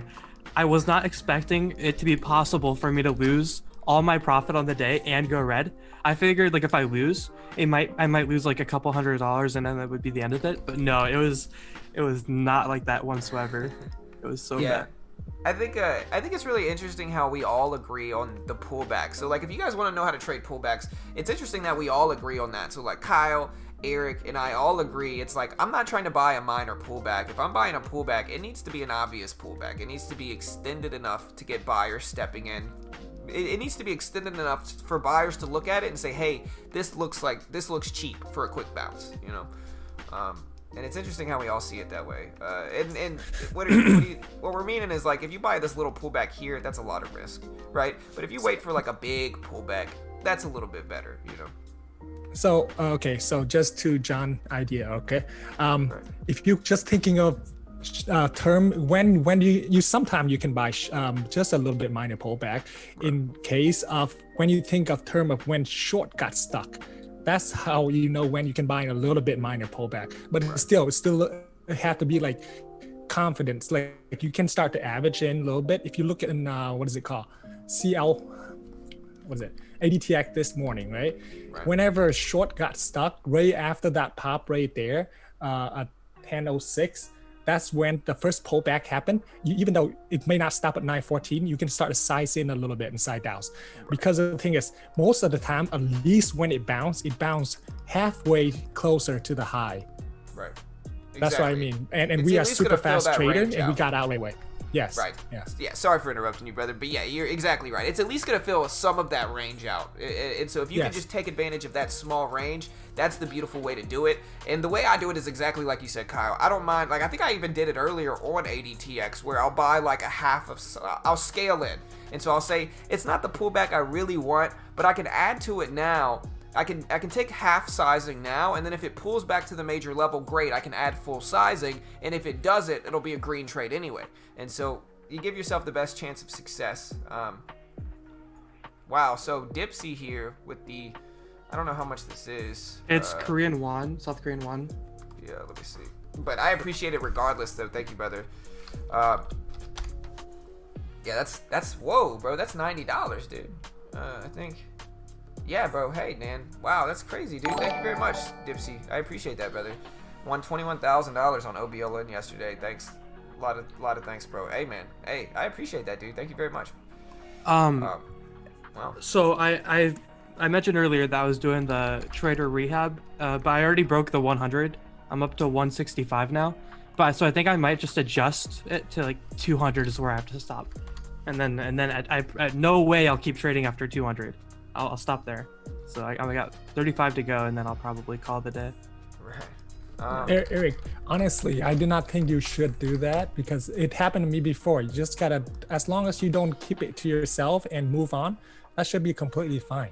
You do not have to be like, oh, I'm gonna stop in here, because you never know when's a good day coming in. As long as you stay the same size and just be more disciplined next time. It happened to me a lot too. You know, I was in your shoe. Like, so a actually, lot. I do have a question. So you mentioned yesterday in the Discord that you had a day where you were up like 6K and then you fell like to like negative however many. Yeah, did I you just clear my trade head. I after never you go were on negative? rehab or anything. I just clear my head. Like a lot of day, it's just basically a new day for me. I normally don't stress over it that much after the day over. I just go move on, because as long as you believe in your system, everything should work out. You know. Right. Yeah, I agree with that. Yeah. Yeah, But like if you, yeah. Or go ahead, Kyle. Sorry. Yeah, but I'm gonna say most people do not know if their system work or not. That's another story. But the thing is, if you've been trading a while and you know your system work, then you know there's no point of downsizing. You know. Yeah, I You could get run you. into the and as long as you as long as Oh, you stick sorry. to your Sorry to rule. interrupt. I just made Whoa. $130. $130 on that. Oh, that drop on ADTX. wow. Yeah, I'm up $300 on the day now. Wow. Okay, that's great, man. Man. Good job. That's I did awesome. not Don't- expect that. Yeah. Oh. So yeah. So nowadays I cannot trade those kind of big fast pullback. I had to. What I've been making money on while talking to you guys is BBIG. I buy and sell right there. I just make around like 400 or 500 because Wow, I'm Matt. basically the support. You know. Wow. I can't believe you're making money on that, because I would not be interested in Yes. BBIG right now. Yeah. No, because the thing is, my internet, like I said, my internet's slow. I need something move right. a little bit slower. That makes sense. Like, because if the quick pullback like ADTX and it take me 3 seconds to sell and it You buy already the bounce. back to the low, you know, Yeah. it's already right back to the low, so it's gonna be super hard. So That right kinda makes now sense. yeah. Dude, that definitely it- sucks. How long are you gonna be stuck on the On 300 the and hotel, less? I'm getting out quarantine tomorrow. No, not tomorrow. Next week. Sunday was I arrived at the airport, so probably end of next Sunday. But is it gonna it's my get that last much day. better? I figure the latency is probably gonna be bad no matter what. Yeah, the latency can be bad. At least the lagginess from the Wi-Fi is not bad. Oh, gotcha. After that. Yeah, you might be oh. able to use with my phone. I've had internet problems when I went to Florida over the summer. This summer, I was staying at my father-in-law's place, and he had terrible internet. I couldn't actually stream. But one of the ways I traded with better internet was I used my mobile hotspot on my phone. And the way mobile hotspots are nowadays, a lot of them are going to be better than some internets. And so I used my mobile hotspot on my phone, and that's what I trade on, you know. Yeah, that's great. But the thing is, I'm in Thailand. There's no mobile hotspot. Yeah, right. Yeah. Yeah. But no, Yeah, to I thought touch about on- that too. To touch on what you were saying earlier about Eric, you're always gonna have good variance and bad variance. It's kind of like poker, right? Like sometimes you're gonna do everything right in poker and you're still gonna lose. You know what I mean? And same thing in trading. Sometimes you're gonna do everything right, guys, and you're still gonna lose. And that's okay, because if you're a winning poker player, the long-term direction is going to go up. You know, if you play enough hands in poker, you're going to make money if you're a winning poker player. Same thing with trading, right? You might have good luck, bad luck. You might do everything right and still lose in trading. But if you're a winning trader, you're going to make money even though you might have some crappy days. You know what I mean? Oh, and by the way, Kyle, since you're in here, it's really hard to contact you sometimes, okay? Since you're in here, can I ask you if you'd be willing to do an interview sometime for a video? Would you be down for that, or is that something you'd sure. be against? Yeah, Yeah, I'd sure. really love to do that sometime. That would be really cool. Yeah, Yeah, sure. guys. And I'll post both of their links here. So I posted Kyle's a second ago. Here's Kyle's one more time. Y'all go sub to both of them. They're both professional, great traders. Here's Kyle's channel. I'll post it here. And then y'all can go check out Eric's channel as well. Both of them post great free content to take advantage of as traders. And yeah, I see a lot of people ask about in your live stream that, oh, should you buy this stock or should you sell this stock? Like honestly, for those people, right, if you do not know when to buy or sell, you should not even be trading yet. I say that You every should time at I'm least- on here. Yeah, you should at least try to study first before even because Right. you should not base your trading off of somebody else's opinion at all. Right. Yeah, And it's hard my for whole- me.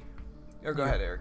You're good, bro. My whole thing is that if you're going to trust someone with your money, like, what are you doing? Because like you work hard for your money, and I imagine nobody in here is like able to, like, I mean, I'm sure there's people in here that are like doing really, really well, but I'm sure like just throwing thousands of dollars behind someone else's idea has to be scary, no matter, like, even if you're doing really well. So like if you don't feel confident to trade for yourself, then just go give your money to like a wealth manager. You know what I mean?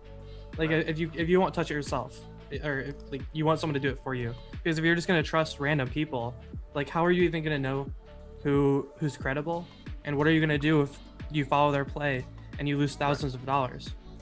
You know? Yeah, and it's honestly hard for me as a YouTuber too, because it's like people will send me donations and they'll be like, hey, you know, should I buy this stock? And like sometimes I feel kind of bad because I'm like, oh, well, this kind of looks weak, or like, hey, I don't really like this. But it kind of goes back to it, and I don't mind who posted the donation earlier? Dipsy posted the donation earlier, and I appreciate that. And I think he's just happy that I mentioned some of these stocks and brought attention to them so they could take advantage of it. And that's fine. That's completely understandable. You might not see the stock, and then if we call it out, you see it, and then you take your own strategy or your own system. But I guess the point I'm trying to make, guys, is come up with your own strategies. Like, you could, even if you use my strategy, that's great. But don't try to buy when I buy and sell when I sell. Find the own instances of that strategy that you can take advantage of. Because if not, what's the point of putting money behind some, you know, random guy on the internet? Like, figure it out yourself, guys. Like, make some money yourself. That's the way you're supposed to do it. You know, you gotta feed yourself in this market, and you know, buy in calls and buy in picks. We also had some drama in the Discord yesterday because somebody got mad because somebody wasn't following their call outs and picks, and it's just kind of like, what are they supposed to do? Like, hey, this guy says to buy, I'm just gonna buy it? Like, I'm never doing that, you know? Yeah, and I can tell you what, I like back whenever I was in high school, before I was even like conscious of the stock market and trading and all that, I have a friend whose dad does crypto, and like my friend came to school and he's like, hey, my dad just threw like $50,000 into Ripple, which is XRP. And he's like, and then my friend was telling me, oh, I'm gonna put $400 into it. You should put some money in too. So I went and I put $200 into it, which again, that's not a lot of money, but as a high schooler, that was like a decent amount of money. And almost immediately, I was up like 60% on my XRP, and I was feeling great. I was like, oh my God, I'm up 60%. This is so good. And then I kept on asking my friend, hey, when do I sell? When do I sell? Ask your dad, when do I sell? And next thing you know, XRP just crashes down way below my entry, significantly below my entry. And now I'm down like 50%. And to date, XRP is trading at like 20 cents. And I had bought in at like 270. So like it feels so bad when you're like listening to someone else's call and then you lose. So like, I don't know. I feel like it feels way worse than it does. Oh, one sec. Oh, I didn't get it. Did you see that, Kyle? BBIG? Yeah. I saw it. Normally I take the trade after it dipped down again. So same thing nowadays, like I say, like ADTX, I was not able to trade the first dip, but if you see all the dip after that, I was the one who trading it. Gotcha. I was too slow to trade that. I wasn't ready at all for that. Was not prepared. Yeah. Okay. I caught it, if you but do not, mostly if by you do doing that, what Kyle said earlier, which is I started to slowly scale in. Sorry, Kyle, go ahead, brother. Yeah. So if you do not know, what Eric was talking about earlier is a dip on BBIG, right? So what his think is, and my thing too, if I have fast internet. But the thing is, if you see every time it dips super fast like that, normally you got a quick big bounce back. Normally you're only aiming for 10 cents. You know, you're not aiming for a home run all the way back up, but you aim for like 1/3 of the way back up or something like that. Yeah, exactly. Third. It's pretty typical. Yes. So that's what we're talking about. It's super fast trade. It's not like, oh, it's a good spot to buy and hold it. You know, it could continue slide like ADTX, how it happened. So yeah. I did manage to get the second bounce. I've been practicing that second bounce that you mentioned before. Me and a friend that we traded, like the strategy, you mentioned that second bounce, and that made us like very interested, because all too often we'll try to get the first bounce and we won't catch it, and then you introduce the idea of a second bounce. We've been playing around with it so much, experimenting and trying to figure out, and right there I think I caught what you call your second bounce, maybe. I'm not 100% sure. I made $10 on it, so not too shabby. Yeah. I'm actually like nowadays, if you look at the stock sliding, that's where normally I make my money. Like Gene, I didn't even start making money until because I did not get feel a lot of time because that internet. But the thing is, when it slowed down, I'm start making money. Even though it's downtrending, I'm able to make money. It's just able to read the tape a little bit better and see where the at least a little bit minor bounce is. Oh shit! Right when I talk about it, Gene drop big. I'm trying to buy it right now. I haven't even been watching Gene at all today. Yep, GINE. Yeah. So yep. I just able to caught that bounce a little bit. Nice. Yeah. Yeah, I was responding to Ali here. So Ali said, John, I'm trying to do scalping and day trading as well, but I'm confused as to what period I should use for my indicators. Number one, I don't really use RSI much at all. I'm not really much of an RSI trader. What I explained is like the time period of your charting, at least for me, is it correlates with the time frame I'm actually holding the positions. And so for me as a scalper, I'm almost always using a 1 minute chart, and the reason for that is because it gives me the most information for my very short day trades. If I was holding a stock for 20-30 minutes, then I would probably use a 5 minute plus chart. But because I'm scalping and I'm only trying to take very quick trades, the time frame of my charting, and I guess with my indicators as well, would be short term. So I'm looking at 1 minute chart. That gives me the most information. I'm also looking at like long term charts for confirmation. Like basically I'm trying to identify big levels to watch, but when I'm trading, it's almost always off for 1 minute. Okay. And here's a tip for like people who watching John thing, long bias trader, right? So if you're looking at a chart like BBIG, right? You just think about in terms of where short got stuck. Okay, so right after breaking high of day, which high of pre-market, which is around 637 at 772, right after it break that, there we go, short got stuck right in there. Okay, after that, when it pulled back, look where it pulled back to. It pulled back to where the short originally would break even if they start shorting it there. And the thing is, you got to now the short got stuck in after that move, right?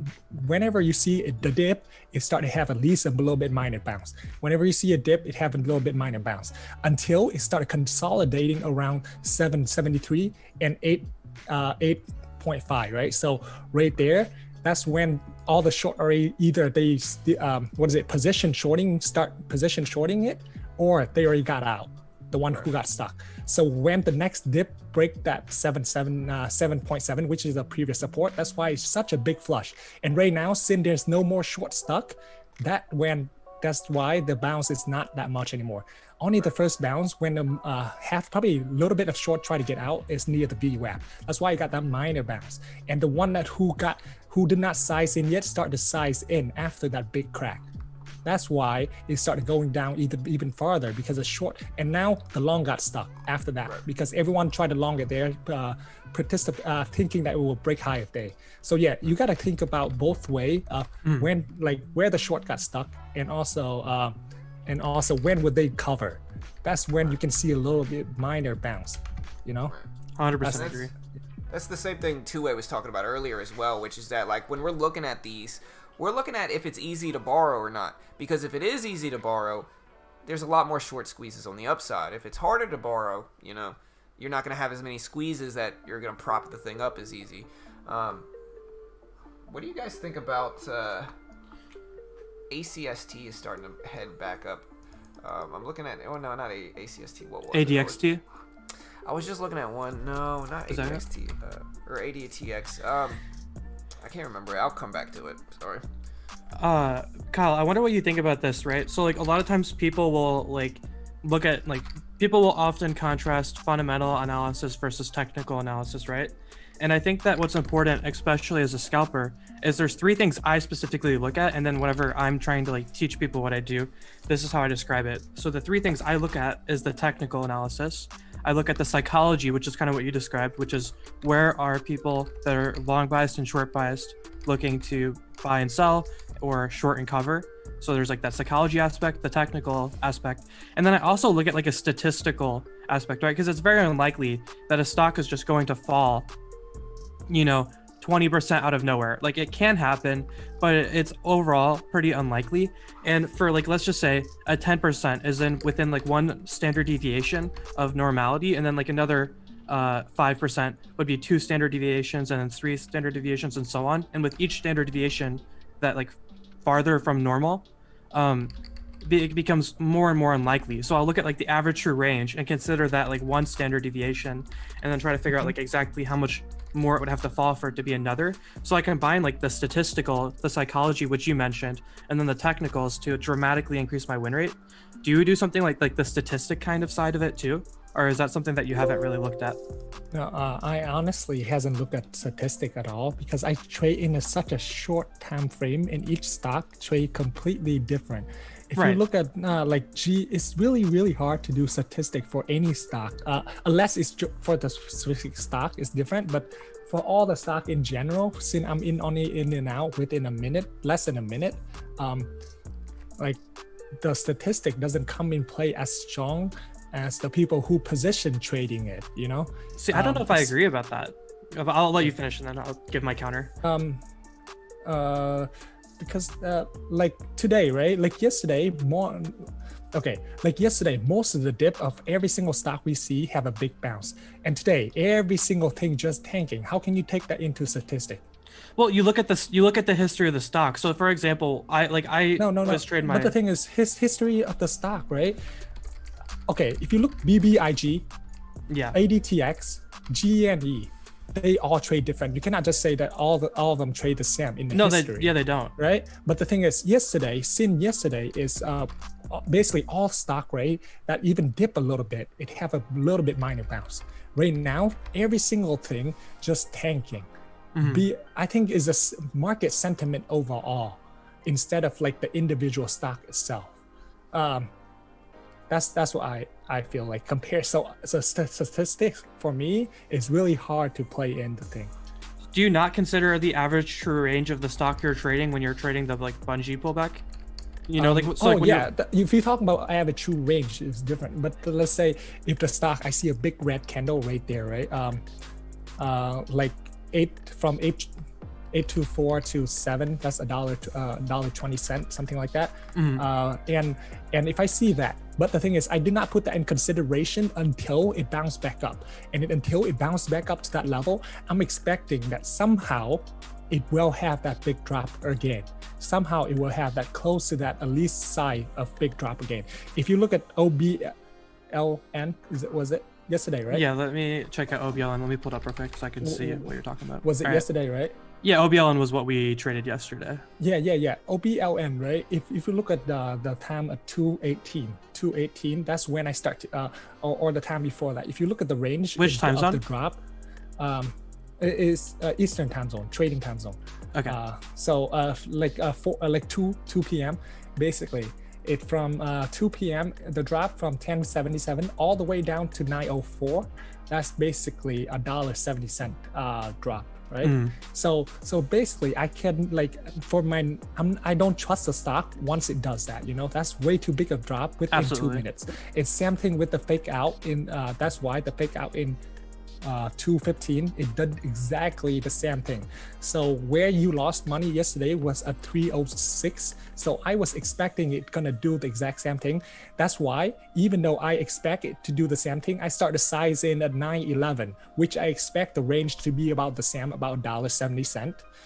Even though I expect that range, it dropped even more lower than way more in even until 850. So I got a little bit scared, and I sold it around like 890 when it bounced right back up. So I think we are kind of on the same page a little bit, because like that's how I would do it. Look at it too. Yeah. Is I look at previous bounces. I don't put that in consideration until it bounced back up. Like same thing with BBIG. I don't put the first big dip in consideration because it doesn't come back up. Now the next dip not going to be as big as that. It cannot be that big. Okay, it may, but the thing is, most of the time it would not be as big as that first big red dip. So I do not put. And you're talking about the $1.06 candle, right?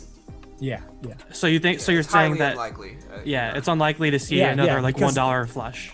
Yeah, until if it climbed back up around that level.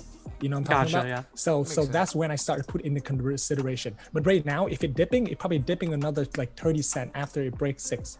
You know, that's about it. It's not gonna dip another dollar, all the way down to 5.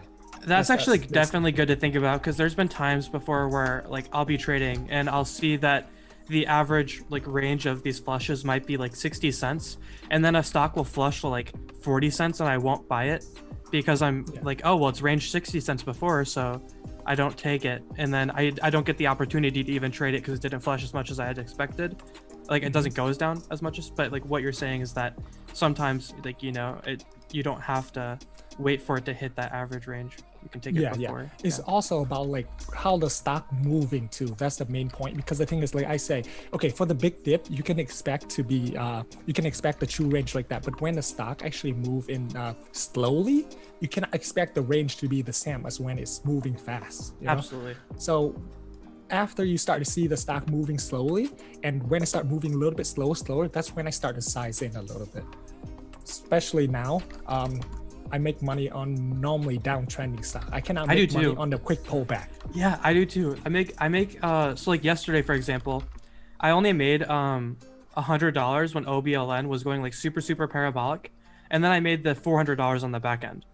Yeah. And then where I lost all my profit for the day was when it went back up, you know? Yeah. Especially, for example, for the morning, most people will look for the stock that spike and try to buy the pullback. No, I don't do that at all. Now, in the morning, look for the stock that dip super hard. That's when I start to buy. It's the opposite. Really? Yes. I don't do that. In the morning, I do not look for the stock that's first spike. The first spike is normally have a huge pullback after. Absolutely. Huge. And you don't expect that. Most people, new traders, like, oh my God, it's spiking. And all of a sudden you see a freaking huge red candle. Nobody expecting that. Most traders probably get killed on that. So normally if you look at the one that dipped down, is much more rewarding, because a lot of time it dip down, then it does start doing a little bit reversal. And the reversal quite fast too, you know? So does that mean yesterday, sorry for interrupting. If you look at OBLN yesterday, does that mean you wouldn't have started trading it until maybe like 11:55? Honestly, I didn't trust OBLN at all. Like in the morning, I didn't even trust OBLN at all, because it's I think Ross was trading it or something. And in the morning in pre-market, I was not sure, but I was not trusting OBLN at all. But I did buy the few dip in the morning, and after that, when it got back to day of high, I honestly don't remember much, but yeah, I did not trade until way later. I feel more confident it starts to have some range around it. Right, and that's would OBLN today be interesting to you at all? No, normally I don't trade the second day runner at all. I agree with that as well. I think that's a good idea. No, the second day runner have so little volume, unless it gap up again. Like if it gap up again, like a multi-day runner, like what is it? U1 did it. U1 is an example of a multi-day runner. No, what stock that BNGO? Everyone is a hype stock. That's a perfect example. Yeah. Everyone hype stock. All right. Everyone hype stock. Those actually very profitable if you know how to trade it correctly. Even the third day running, because there's so many people invested emotional in it already. Right. Every single dip that happened, people try to buy it. And since it's a multi-day runner, a lot of short been stuck in the same stock. So they try to cover whenever there's a dip. So yeah, until the day they announced, announced the offering, which is yesterday, I stopped trading it. But yeah, beside that, I've been trading it every single day after the first run. Yeah, and just to touch on this a little bit, guys. So looking at OBLN, this is actually something that Kyle is very correct about, in my opinion, and I actually talked about it in a weekend video, to where a lot of the times the stocks you see spiking up first thing at the opening bell, like in that first 2 minutes, a lot of the times those might spike up initially, and then you see some just crazy red candles, right? Like I've seen that a ton, where the stock starts to run up at the open and then just boom, just tanks down, breaks lows, and I've seen that happen a ton. What I find to be much more profitable is exactly what Kyle said. If you look at OBLN, for instance, yesterday, OBLN did not run initially at the open. It actually fell back down some. And then once it started to rebound, and you can see specifically at at 10:10 market time, you can see OBLN, the volume just increases dramatically. That is what you can take advantage of, because what I talked about in this weekend's video is that when it breaks over the VWAP and you see volume start to come in, the sentiment changes. A lot of other traders see the sentiment changing from being a red, weak sentiment to a bullish, strong sentiment. And so what happens is we get these drops, and then once we start to rebound, they have a lot more potential to continue going after that, because a lot of traders kind of identify that type of sentiment change, if that makes sense. And so I just wanted to touch on that and give you guys kind of an example of what Kyle is saying, because I certainly agree with him there, which is that a lot of the stocks that run first 1 or 2 minutes, they just never end up holding. You know, where the stocks that open up weak and maybe get some profit taking at the open, but then kind of climb their way back and eventually end up breaking highs, so forth and so on. Those are the ones that I'm more comfortably betting my money on for them to buy that pullback into. And that's exactly what I talked about in this weekend's video, guys. So check that out if you want a little bit more thorough explanation of the strategies I'm using. But yeah, I certainly agree with Kyle in that regard. CIDM is running. Which one? This one. CIDM is running a little bit with quite a bit volume. I'm not sure why. Yeah, I think this is a big pump. Just drop news or something like that. right. A little bit higher flow. Yeah. Yeah, what is the flow? Let me check. It looked a little bit higher flow wise. Yeah, with it having millions of volume and it only moving like. Yeah. Yes. Right. Also, well, we got a second here, guys. I don't think I've promoted it yet, but if anybody wants to check out the futures platform that I'm using, it's called Top Step. It's a funded account program for futures, and so basically what they do is they give you a demo account. If you can make money on that demo account while following the rest of their rules and conditions, then they fund you the same amount as the demo account. The base one is $120 if you go through my link. They give you a 30K demo account, and if you can make $2,000 on that 30K account while following the rest of their rules and conditions, then they fund you that $30,000 as pro futures traders with an 80% profit split. They paid out millions last year to their profitable traders. They funded thousands, over 3,000. They paid out over $2 million in 2020 in withdrawals to their profitable traders. And I think it makes a lot of sense. They're regulated in the U.S. I am going to be biased in their favor, though, because I do post a referral link, and so I do make a commission if you sign up through this link. But it's a good way to help support the channel here, and I'll post that here if anybody wants to check that out. It's also, a 107 mil. 107 million in the float. Yep. The other thing I was going to say, guys, you guys know me. I usually don't push anything until later on. But if you guys want another way to help support us, right now, Webull is actually doing their 4 free stock promotion. And so if you sign up for Webull and open up an account with them, you get 2 free stocks. If you deposit $100, you get another 2 free stocks. And Webull has free paper trading and a lot of good resources for new traders. And you can find that link in the description if you want to check it out. Killer investment. Make really good money on your $100. Good Right, return. for sure. It really is. Like, you deposit on $100, most of the free stocks are going to be like $8 to $12. I mean, that's like 50% That's of still your a great investment. return. Yeah. For not doing anything, you know. So yeah, check out the link in the description, guys. Help support your boy here. I am biased, obviously, but you know, I don't think it's a bad deal for subscribers. It's a win-win for all involved. Right, exactly. How many shares are you trading on this, Kyle? BBIG. Actually, I'm just trading basically for fun for those. Really? Like about like 3 to 5K share, which is super duper Jeez. small for me. Dude, just I'm because about of to. this. I want to do it. I just want to do it once. I'm on 1K right now, but I kind of just want to scale up to like 3K just to see what it's like. No, really you bad. cannot think about size share. You got to think about at least for me, it's much easier to size up if you think about dollar value, because the thing is, you cannot do 1K share for the stock for $1 stock and 1K share for $7 Right. stock. You know, I determine my So share just in my size by opinion. the ATR because that's like how much I'm risking, you know. Oh, okay. Yeah. So if a stock's ranging like 40 cents a candle, I'll take less shares than a stock ranging 20 cents a candle. Yeah. Yeah, so to touch on what Travis is asking about Top Step, there's a max loss, and so I think on the base package, the max loss is $500, and so I think if you lose over $500, you've either got to refresh your account or they close it down. If you're How much is an trading E-mini futures- tick again? Well, say that again. What's How much is an E-mini tick again? An E-mini tick is $12.50 in profit or losses.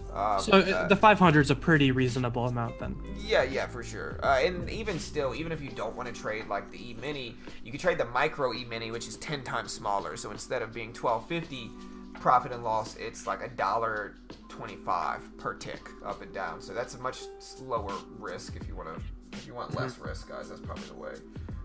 Is trading the micro E-mini instead of the actual E-mini itself. Does TOS have like good compatibility with futures? I don't know. I've never traded on them. I heard it's hard to get approved for TOS. It does have okay for future, but they charge the commission fee for future quite a bit. Yeah. Gotcha. Because I know you recommended the futures, and I was thinking about giving it a try, but like if you discipline future, you can make a ton of money. Honestly, super fast. But I hasn't got back yet. But when I was trading it, I was winning for like 3 days straight. I like, oh man, this is it. And one time I did not discipline, pull up my whole account. Right. Ouch. So, yeah. Rough. And that's what happened to me. Right now.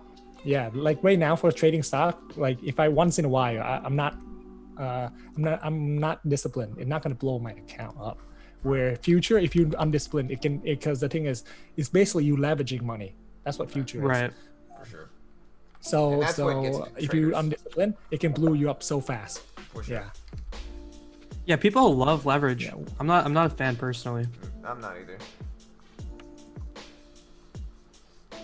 Especially options, man. That scarred me. Yeah, options, man. Options is one of those. I've traded it before, and like there's some okay places to trade options. It just depends on what you're trading with it. Like options can get super risky super quick, especially if you're selling options. If you're buying options, I mean the risk is pretty self-evident. You're just risking what you spend on that option. But yeah, options is the one facet of trading where I just I've tried it. I've poked at it a little bit, but never really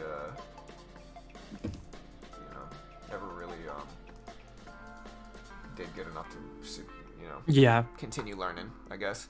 Yeah, I think that options are best if you like feel very, very confident in like a swing trade. Right. But my personal opinion is that options are not great for day trading whatsoever. Right, for sure. Yeah, but for swing trading, if you feel like pretty confident that something is going to react well over the course of like a month or two, I think options can be a decent enough way. Because like workhorse as an example, I did a workhorse calls like several months ago, and they ended up getting up to like 800%, which was like pretty solid. Yeah. I only put like $100-something behind it, but I got like up over $1,000 with only $100-something put into it. Right. And yeah, I mean, I've made some money on options. My favorite option strategy, guys. Just because it's a little bit late, so we're not focusing super hard on some of these. And a RWLK is starting to move. And BBIG is still definitely tradable at the moment. Yeah, RWLK and NAOV isn't super bad. Volume on CIDM died out pretty much though. Feels like the range on the last candle was 1 cent. Yeah. But with options, my favorite strategy, to be honest, is to find, like, options is all about, if you're buying options, it's all about extension, right? So some of my most successful options trades were like MGM. So like when this happened with MGM,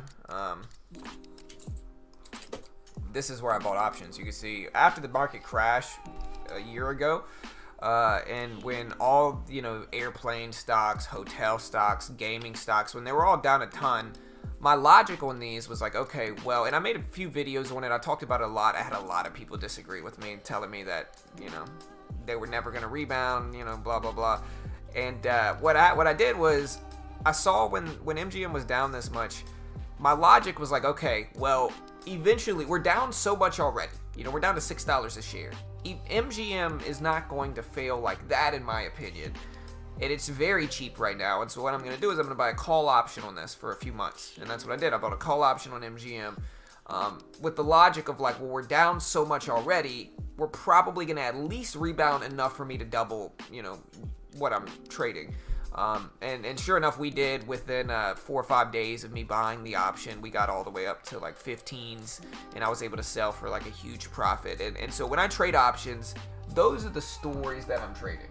You know, I'm trading market-driven catalysts and news and extension with options, and I think that's how you kind of have to. Also, with penny stocks, if you can find put options, which are like short options, on some of these penny stocks that are just way too extended up there, those can be very profitable too. You just look for super extended, terrible companies and you know, buy put option shorts on them.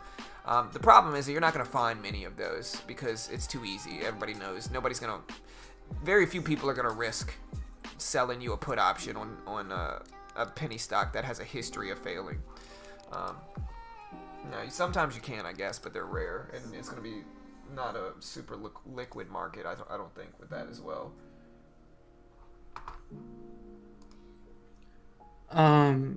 Hey, sure. The ADTX just had another pretty big flush. It's a little interesting. I'm not sure if I want to trade it though. It's just been, but the backside move has been pretty strong. Yeah, for me, it's too low. Yeah, GameStop is honestly something that I might buy some long-term put options on. Like when I say long-term with GameStop, I mean like if I can find like a year put option for GameStop, I certainly will. Even like 4 or 5 months, I'd probably take it for GameStop, just because, I mean, somebody that plays video games, you know, religiously here, I know the gaming market, and like GameStop. What are they doing at $40 a share? Like, what are they doing? You know, like, why is GameStop at $40 a share? And like, I get it. People have sentimental value for GameStop. They look back. It's nostalgic for childhood memories and all that stuff. But GameStop is, in my opinion, massively pumped up. Now, maybe I'm just wrong. Somebody messed with me yesterday. Montauk messed with me yesterday because I was saying GameStop, it was terrible back when it was at $4, and now it's 10 times that. And so maybe I'm just mad. But I still, as a video game player myself, GameStop has no business being at $40 a share. They have been losing money pretty consistently for years and years, right? I don't care if Microsoft wants to partner with them or not.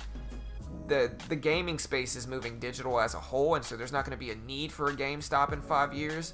And so, yeah, but maybe I'm just wrong. You know? No, I agree with you completely. I think that's right. Yeah, and GameStop should never be $40 a share right now. I don't know what people are thinking. I get it, Microsoft is investing, but in 5 years, like I said, there's not going to be a need for a GameStop anymore. I haven't bought a physical copy of a video game in 5 years. Like, all my video games are on my Xbox. They're digital. I don't need to go to GameStop. And, like, nothing that GameStop's going to give me is going to make me want to go into their store for no reason. Speaking of which, I have a GameStop gift card. If anybody wants to buy it off me for the equivalent value, if you actually, like, buy games and stuff, I like message me on Discord or something, because I have this gift card and I don't intend to like ever use it. So I mean, I'm trying to get it off my hands, you know. Yeah, but somebody said GameStop is a known brand. I mean, that's true. So was Blockbuster, you know.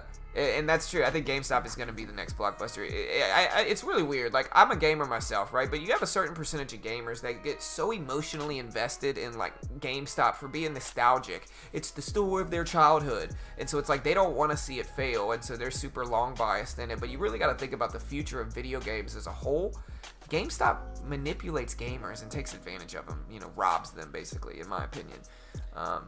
You know, I've $60 game, $10. Right. I've heard some terrible stories. Yeah. I went there the other day to buy a used controller, right? And I'm thinking a used controller is at least going to be like $20 off, like $40, you know? I go in there, they're literally selling a used controller for $4 less. $4 less. They buy it from you for like 10% of the market price, and then they resell it for almost like the retail value, like normal value. You know, it's crazy. Yeah. GameStop probably because of console selling. Yeah, maybe, you know. Yeah, because the thing is with investing, right? You think about investing for long term. And what is long term for GameStop? There's not much of a long term for GameStop because every single thing come online nowadays, right? Exactly. Most people they invest in Amazon because of what? Online is expanding. You don't want to invest in a dying business, per se. Yeah, it's the modern Blockbuster. That's for investing. Trading is another story, but for investing a long term, you should not invest in some kind of business that's is dying. Right. That's in my opinion, of course. Right, for sure. Just the future, it's going to be obsolete is really what it is. It's going to be obsolete in 5 years. There's no need for it. The only way GameStop could be successful, in my opinion, from now on, is if GameStop specifically starts targeting the online market. Like GameStop opens up an online store, maybe. Maybe. But the problem is that there's already established online stores nowadays. Why is anybody going to go to GameStop? And the fact that like GameStop is kind of like if you're a gamer, like go to Camelot 332's YouTube channel, or whatever his name is, Camelot's YouTube channel. He used to work at GameStop, and he's got some horror stories about how GameStop is to where they're just struggling. They're struggling for money. They haven't been profitable for years, and there's no reason GameStop should be where it is right now. There's absolutely no reason. So one of the reason the first hype start from sorry. But the reason for the first hype got start from GameStop is because of what is it? Because of you know the guy from The Big Short? Yeah, Michael Burry. The Big Short movie. Michael Burry. He's the one who started investing in it when it's around like $1 or something. That's when all the hype pushed it up to $4, and the hype continue kicking in after that.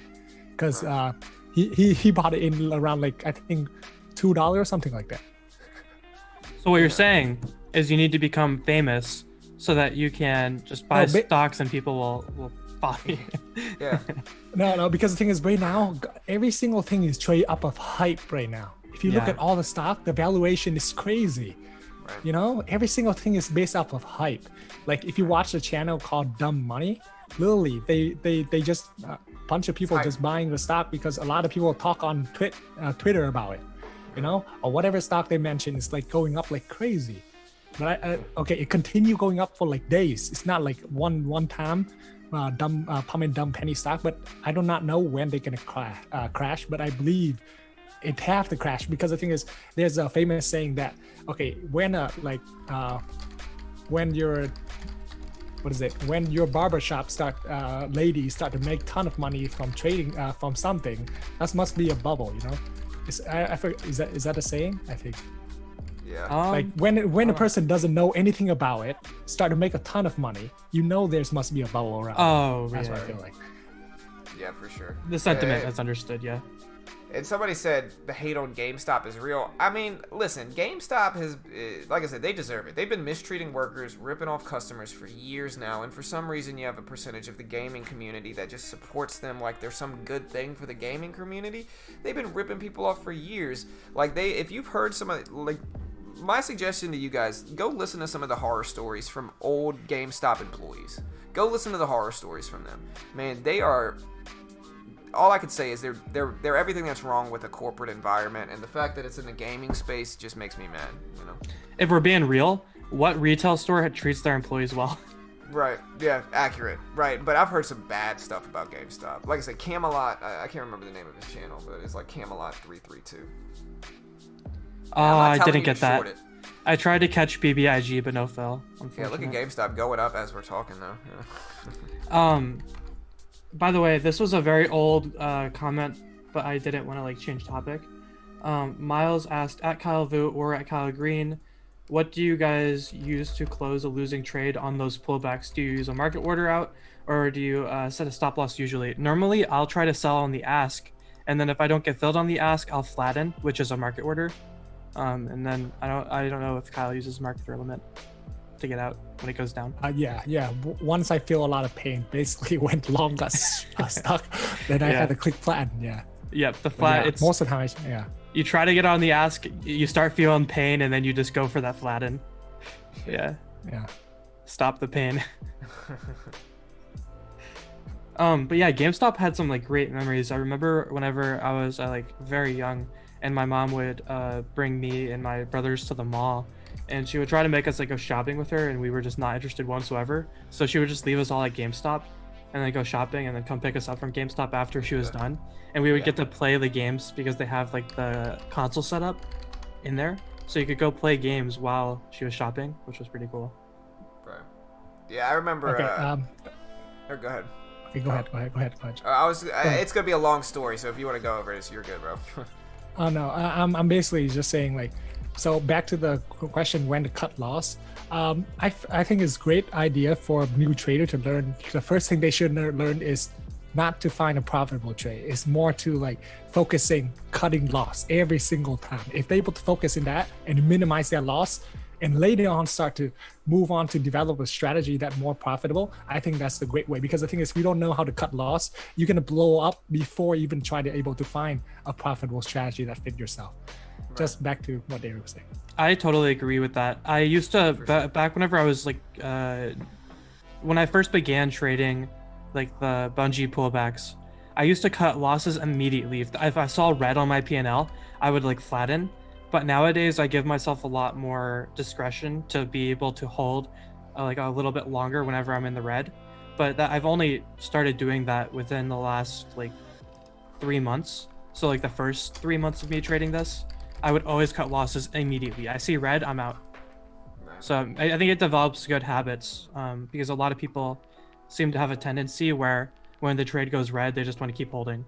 Right. And that's one of the biggest. A lot of traders are really profitable. They just have these big drawdowns in their accounts that they that are avoidable. And that's the, like I said, I agree with both of you. And like, if you want to improve your trading, the first step, if you're a losing trader, the first step is to eliminate big drawdowns. It's the same reason I struggled with the futures market where I was doing really well. Same thing, kind of the same story as Eric. I was doing really well, but then you get these big, like crazy drops in your account that just destroy your profits. Same thing, like if you can, and one of the ways I did it with penny stocks, like I said, I haven't lost today in penny stocks, and you know I'm 4 for 4, 100% accuracy to date. And one of the ways my penny stock trading has improved so much is that I've just been way more disciplined and selective over my trading. I don't get in low volume stocks anymore. I don't get in bad setups. I don't get in huge float stocks. Most of the time when I'm trading, I'm taking a few, I'm sniping it and I'm getting in and out quickly, and I'm not forcing low volume trades, and that way I avoid these big drawdowns into my account, and I just keep the good, which is what I've been kind of focusing on, and it's important. It's exactly what they're saying. To go back to my loss. Okay, go back. I was just gonna say my story about GameStop too. I remember as a kid, just to show you. Can I interrupt real quickly? Yeah, go ahead. Sorry, I made $80. I just wanted to. Hey, nice. Hey, good job, brother. But no, so to go back to my GameStop story real quick, my mom used to do the same thing to us. When I finally turned 17, or it was like 17 or 18, and I was old enough to get a credit card, it's probably the worst financial decision I've ever made in my life, right? And so I get my first credit card, and at the time I had no idea about any of it. So I remember they sent me my first credit card, which had like $300 on it exactly. And I remember I went to, I took that $300 credit card they sent me, and I went to GameStop and I bought an Xbox. I bought an Xbox 360 right when the Xbox 360 was first coming out, right? So I bought an Xbox 360, and then I bought like Modern Warfare. I bought one of the Call of Duty games. It was either Call of Duty it was Ghost Recon. I bought Ghost Recon, and I maxed out my credit card. And I remember I sat on that $300 credit card debt 7 years until it disappeared, because debt disappears after 7 years.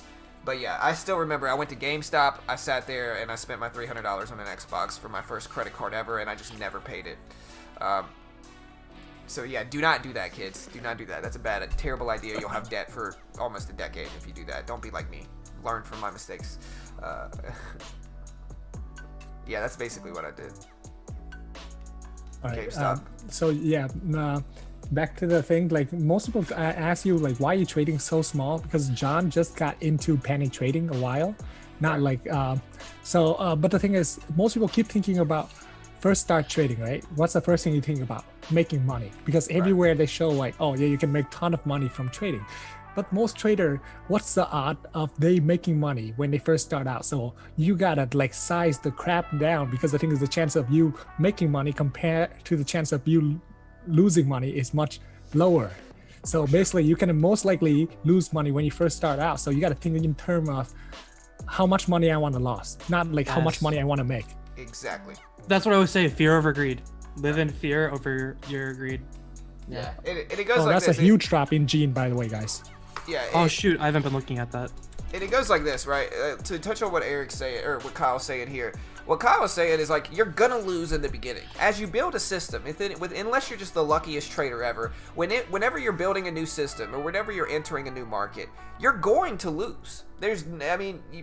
Unless you're just super lucky, you're almost always gonna lose as you get started at any new market. And the reason you're going to lose is because you got to build your system, you got to condition yourself to follow that system, you got to figure out what works, what doesn't, and you got to use real money to a certain extent, because building a system with paper is not going to be the same, right?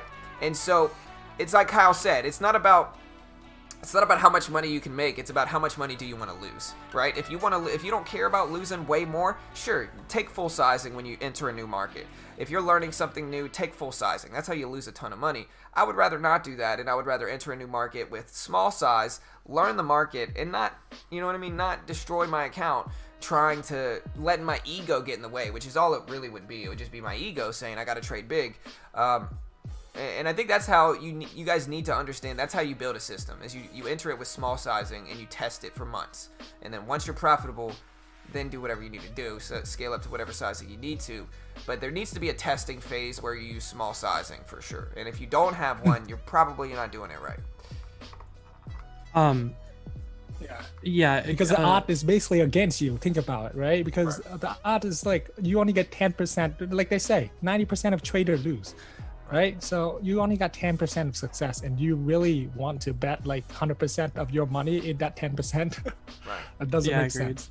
For sure. John, someone was asking you what games you play. What games I play? I play UFC 4 a lot. I play Halo, Master Chief Collection, and UFC 4 basically. And that's it. I also play a little bit of Brawlhalla with my son. My son likes Brawlhalla. Yeah.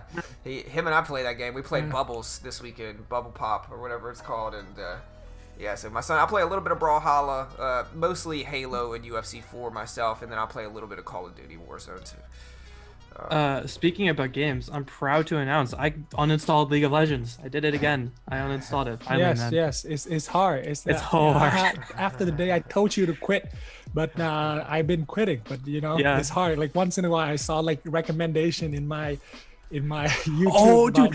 Yes. Like I block. Do you know who Swag is? Do you know who Swag is? Once in a while. Do you know who Swag is? I hasn't watched anything. He's a League of Legends YouTuber. I had to block his channel from being recommended to me because when I saw his recommendations, it made me want to go play. So I had to I blocked a lot. Yeah, I blocked those shit. I literally cannot get recommended League of Legends content anymore. Hey, I do want to say thanks to Hugo with the $10 donation. Thank you, brother. I appreciate the support, dude. Thank you very much, guys. I do want to take a second. Listen, guys, hit the subscribe button. What we do here at Beginner Trading is we're just a free resource and community for traders. And so we just get together, we brainstorm ideas, we talk about what's moving. We have guests like Kyle and Eric. And so if you appreciate free content like this, hit the subscribe button, click the bell, turn on notifications. I certainly appreciate everyone being here today, and thank you for the donations, Hugo, and everybody else that has donated. We're not closing it down yet. I just wanted to stop, say thank you, and encourage everybody. I just want to say, like, dude, like, honestly, like, who do you find on YouTube actually show you the freaking, like, when he clicked the buy button and sell button? Okay, you may say Ross, but he literally high, like, when he does. Okay. He high when he buy or he sell. He may show you a little bit and he say, oh yeah, I'm gonna add, but you're like, oh, it doesn't going. I'm selling it before I even know. Right. So yeah, but John is the only one who actually show you that he planned to click the buy button and click the sell button. That's the thing, Hey, there's nobody else on YouTube or even like in trading does that. Even though if you take a course from anyone, which I did take a lot of course before I get to this point, but yeah, like nobody show that, By the way, they only show you their screen and what they're looking at. They always high. They buying or selling anything. Gene had an offering, by the way, with a price of $5.25. Nice. Oh man. Pretty important to just throw that out there. No wonder it dropped up. Hey, but thanks, Kyle. I appreciate the support. That's what we try to do here. We just try to be. I try to teach people the strategies I use, and then they can watch me use them. And like we get a lot of different types of people that watch the streams, and I as always, I appreciate the support. I think I'm probably gonna close it down today, But yeah, like I say, y'all let me know if y'all want to come on again. Y'all are always welcome here. Hell yeah. we've had a few more guests lately, so it's kind of, you guys just let me know a good date and whenever works, and we'll get y'all in here. So yeah, guys, we're probably gonna close it down. Like I said, y'all certainly go check out their channels. I'll post both of their channels here again. Eric and Kyle both have great channels that are super helpful for traders, and so I suggest you all go sub to them. Here's Eric's.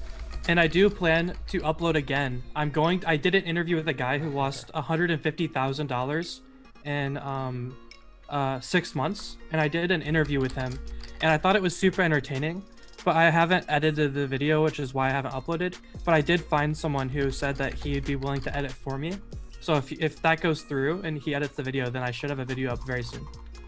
There you are. I gotta subscribe to you, Kyle. There we go. Yeah. Hey, that'll be cool. That sounds like a good video. It's very interesting because like 150 grand in 6 months to lose is a lot of money. You know what I mean? He's not a millionaire. It's not like this was like money that he could afford to lose. Yeah.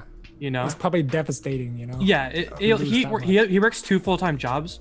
He'll be coming out okay, but it was a huge setback. Like he lost all of the money that was in his Roth IRA. He had 100 grand in his Roth IRA. He lost all of that. And then one of his jobs you don't pay taxes up front. You have to pay it like on the back end. And he some of the money that he lost, like the other money he lost, was money he needed to give to the IRS. You know what I mean? So he's in a he's in a pickle. He's in a pickle.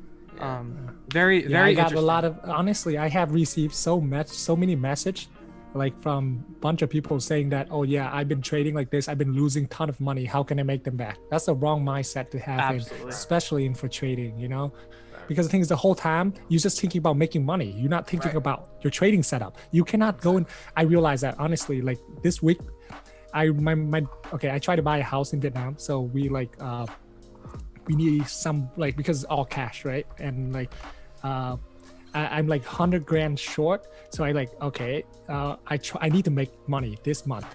I need to make the 100 grand this month, and I was pushing the crap out of it on the past Monday, and it bit me in the butt. Honestly, you cannot think about making money. You just got to do your setup. After that, I knew that, but then I was like, okay, maybe I can give it a try. Then I really burned myself pretty bad. But you cannot think about making money at all. Yeah, and I get a lot of people saying, hey, should I take loans out for trading? And my answer is always no. Yeah, you want the least amount of pressure on you as a trader, right? So like if you have to succeed, you're probably not going to. It's a tough balance that you have to have, and it's one of the reasons, like I said, learn with small size first, guys. That's the single best thing that's going to save you the most money over the life of your trading is trade small. Just trade small in the beginning. Don't watch these huge gains that people make, and some of them are legit and some of them aren't, right? But don't watch those gains and say, hey, I have to make this. Like, I've talked to a lot of different traders. One of them was like, hey, I'm in this to make money, so like I'm just never gonna trade small, even as a new trader. And he couldn't understand why he wasn't successful, and I told him the number one thing you need to do is just stop trading big. Like, what kind of mindset is that? Like, oh, I'm in this to make money, so I'm just gonna trade with 1,000 shares as a brand new trader. That's a crazy mindset. That makes no sense. That you're gonna lose as a beginner. So that's basically saying, hey, my pride's too big to allow myself to trade small, and so I'd rather just lose a bunch of money instead of scale down in size. And so remember that, guys. Once you're at like Kyle or Eric's level, then you can scale up in size, you know what I mean? But like until then, trade small. It's the single best thing you can do for your trading. Speaking of the small size, Kyle, whenever you started, weren't you trading 1,000 shares? Was that your version of small? No, my small size was back in the day. I did not, like I told you, I was not thinking about share. I was thinking about $3,000 to $4,000. That's my start out, and I was making around 500, 600. I mean $3,000 to $4,000 per trade. Just so to clear up for some people who did not know me. And that's how I do that for 2 weeks, and I see consistent. Then after that, I keep increasing by like 50%. So next time I increased from 4,000 to 6,000. After that, 6,000 to 8,000. After that, 8,000 to 12,000. So yeah, you've scaled up so fast. That's crazy. Yes. Because the thing is, I have a longest winning streak was 7.5 weeks. So during that time, I just size up every week and a half. So yeah, it's pretty fast. Yeah.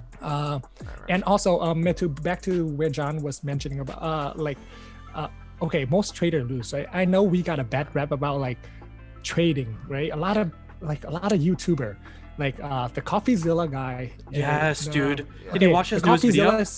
Okay, even Stephen Graham, every single one say bad thing about trading. Okay, Yeah, I hate but it. the thing is, they do not understand. The fact is, think about the requirement to jump into trading is so low, right? Sure. So of course, imagine everyone can go to Harvard, right? What's the percent of people can success in Harvard? Obviously, like can be way less than 5%, right? So people gonna so everyone can get in something. It's gonna be the success rate is so low.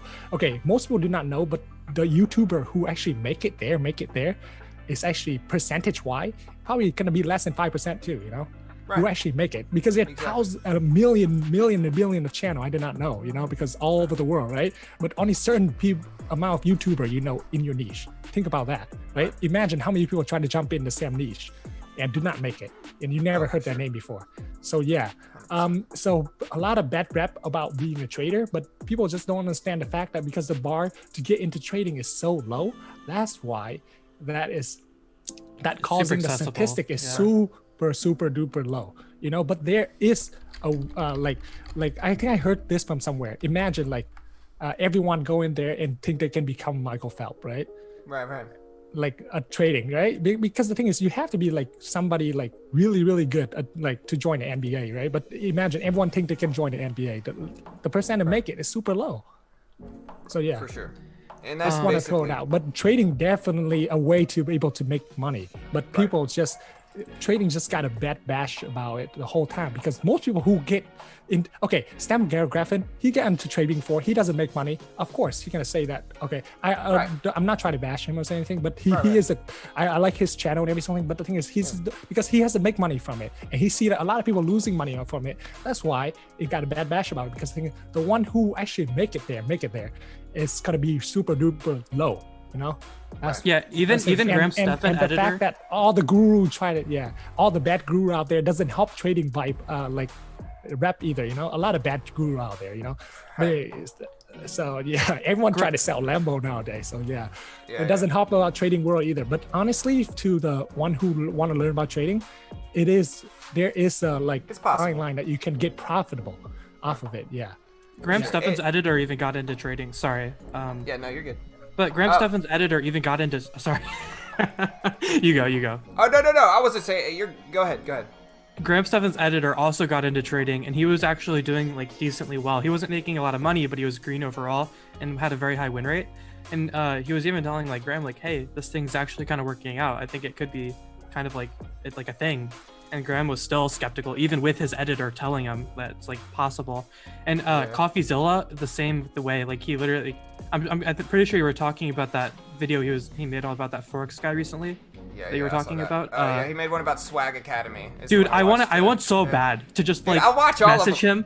I watch all of them too. Bro. I watch every single one of his videos. I honestly want to get on his show and prove all my statements and everything. Yes, I want you to go on there too. I really want to get on his show. He's a funny dude, and here's the thing, right? Like I understand the skepticism. I really do. Most people are gonna fail, and that's why I tell you, like I tell you guys the honest truth, which is that a percentage of you, I would say most people are gonna fail at day trading. Some people are gonna work hard and spend all their time learning, and they're still gonna fail. Right? Just like any other thing in the world. But it is possible to be successful. Like if you watch me on this channel, I could say, hey, this stock's probably going to bounce right here, and then the stock bounce exactly off of the very cent. The likelihood that I would be able to say that and then have the exact same thing happen is extremely low. Right? And so it's possible to be successful, but it's very difficult, and the reason most traders fail is because there's a lot of misleading advertisements in trading. Right? The reason most traders fail are because of the people that he has. Like the people that CoffeeZilla has on the show, those are the people those are the reason why most traders fail, is because they give an unrealistic expectation towards trading. For most people, it's at least going to take months, if not years, to really hone in and do correctly.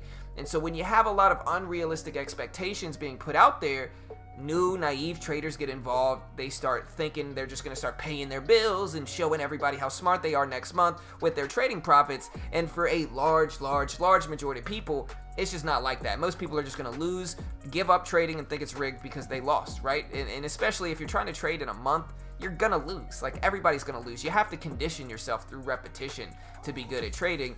And most people don't do that. And so what do they say? Most people say trading is rigged, when in the end, it's just extremely difficult and it takes a long time to learn. And one of the biggest flaws of the trading community is that there's just a lot of unrealistic advertisements and expectations towards new traders, especially pretending like it's a get-rich-quick scheme, or pretending like you can get started and then just in a month or two just be making six figures, which is just nonsense. It's just misleading, you know. And if for those who might be unfamiliar, pretty much the argument that CoffeeZilla made that we're referring to is he was pretty much saying that, let's say we want to be able to make enough that we could live off of trading, and let's just hypothetically say that's like $30,000 to like $60,000, right? And he was saying, let's say we have an account with $100,000.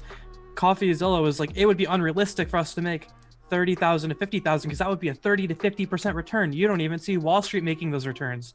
But what he doesn't recognize is that even with like me trading $6,000 of capital, I can make $30,000 a year. Like I'm on pace to make $30,000 a year. So it's why it's like so frustrating for us three to hear like him say stuff like that, because he doesn't know what he's talking about. And that's why like I would love to even talk to him or even trade in front of him. I would trade for his whole audience if he like to prove that it's possible, you know. It's okay. Yeah, so the thing is, the way people keep thinking, I get really upset when people keep talking. Okay, so he got that percentage thing from what is it, Ricky something, I forgot. Yeah, Ricky Gutierrez. But the thing is, people, but the thing is, he said that you can realistically get 1% a day. Okay, do not expect, you cannot in trading, you cannot in term of percentage of your account.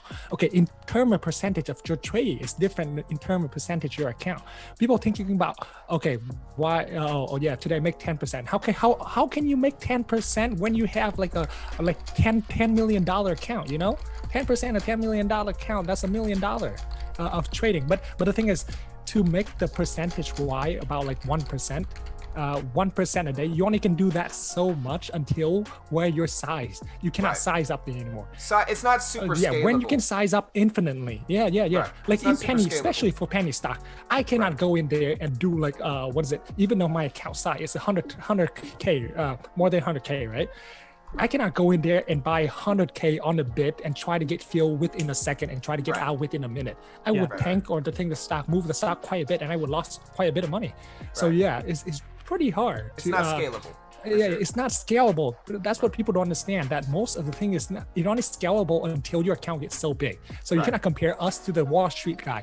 The Wall Street guy, they got millions inside their account. They cannot move their account. Like how are we able to get in and out so fast? And that's why they're not even interested in doing it. That's why they're not even interested in trading like us, because it's not worth their time. Like if they're able to make more anyway. If they're able to make a couple $100,000 trading like we do, why do they care? They're literally playing with billions of dollars.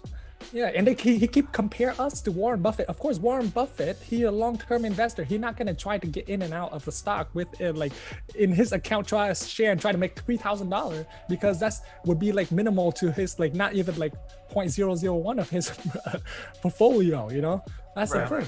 You know, but that's compared to our portfolio, that's quite a bit. And he can get in and out of stock with the size. But at the same time, like I said, in his defense, though, I understand the skepticism. Like, from somebody that has been super turned off with the misleading advertising in trading as a whole, I understand that skepticism. And I to be honest, I don't mind him being critical on some of these people that are just obviously just taking advantage of naive young traders that don't know what they're talking about. You know what I mean? So like I understand the skepticism, and like I said, I watch his channel. Like his videos are hilarious, you know. But I agree. But I, like I said, the biggest thing is like I understand the skepticism. I do think he's wrong, and I think it's exactly what you're talking about, Kyle, which is that like sure, big percentage gains, there's more risk that comes with that, absolutely, 100%. And it's not as scalable. It's not like, you know, you might be able to turn 30k into 100k. Right? Like that's possible. Like it's super risky for sure, 100% risky, and it's unless you really know what you're doing, you're probably going to lose, and even then you might still lose, but it's certainly possible. Now, turning $1 million into 10 million is going to be a noticeably harder thing, because at that point you're going to be so massively influencing that market, it's just not going to be feasible, right? But I understand the skepticism. I do have to go, guys, so I'm gonna go ahead and close it down. But I think these are good conversations, so y'all should join us again, and we can keep, we can continue this conversation. But yeah, like I said, you want to help support me, you can go check out Top Step. It's a funded account program for futures. If you prove you're profitable, they fund you in the market. The base one is $120 a month. If you use my link, I am biased in their favor because I make a commission if you sign up through me, and so I am going to be biased in their favor, obviously. But if you want to help support the channel and you want to check out Top Step with futures, I'll post this link. There it is right there. Like I said, you could also go check out Webull. If you sign up for Webull and open up an account, you get 2 free stocks. If you deposit $100, you get another 2 free stocks. I get some free stocks with it as well. And yeah, you can check it out. Webull's got free paper trading, all that good stuff. So check out that in the description as well. Again, like I said, I'll post their links one more time. Check out Kyle and Eric's channel. They got some great content here. Whoa. John, can I say one more thing? Yeah, sure. About the guy who about the guy who say that you can double up every day. Yes. Yeah. Who said that? Right. I don't remember. The thing is, most people do not understand. Okay, if you can double your account, okay, with $1,000, right? Most people don't understand the compounding. So with $1,000, you just need to double up 10 times. You would make 1 million. You would get from 1,000 to 1 million if you just need to double up 10 times. People don't understand that. Okay, But the same that's thing with super 1 million. difficult, though. From 1 million, Still. yeah. With 1 million, you just need to double up 10 times to get to 1 billion. So people say that it's possible to double up every single time. It's not. Right. Otherwise, everyone would be a billionaire. Yeah. No, I had an argument with the guy yesterday that came on the stream, and he was like, and I was talking about TikToks, and I was talking about how you get a bunch of kids on TikTok nowadays, and they're like, watch me turn $500 into $100,000 in 2 weeks, and I'm sitting there, I'm just kind of like, bro, y'all get out of here, you know. And I had some guy who was like, no, it is possible to do that, and then he tried to plug his own channel, and I had to ban him. But I actually got into like an argument with some guy that was trying to lure a bunch of people over there to show him how he could do it, and my argument was like, sure, it's possible. But it's also possible for me to beat Michael Jordan in basketball, but that's, we all know that ain't about to happen, and so it's possible. I think the smaller amount of money, the easier it is, which is exactly what Kyle's saying. So like the smaller amount of money, the easier it is to double, triple, and so forth and so on. But as you start to get with some real numbers, you're going to be influencing that market too much. It's not going to be feasible, and so I think it's a good lesson. But yeah, I'm out of here, guys. Everybody thank Kyle. I'm trying to, if you guys, oh, there we go. Okay, I got to work it again. I'll post Kyle and Eric's channel one more time here. Let me find it. Because I had a lot of fun today with you guys on stream. It was pretty fun. Yeah, it was a good stream, I think. Yeah, like I said, let me know if y'all want to come back, whenever y'all want. Kyle, I see you changed your name on YouTube, huh?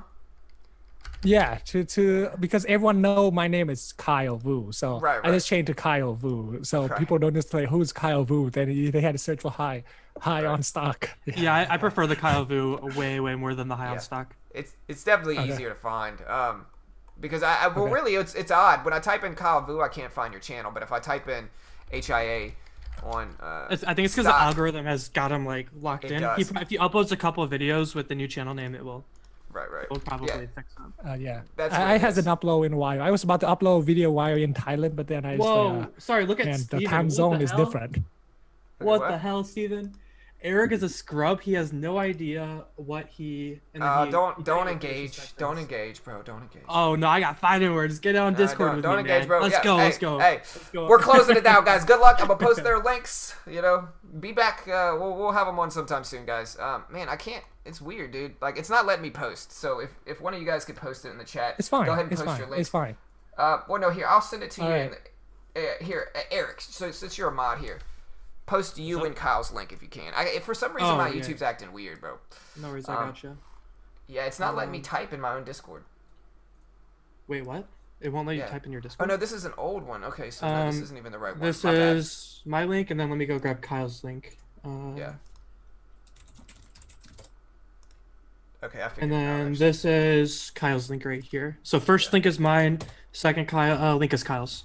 Yeah, y'all go sub to them, guys. I'll see you guys a little bit later. Have a good day. Good luck. Y'all hit that like and subscribe button. Go sub to their channel, sub to our channel, and we'll see you guys next time. See you guys. See ya.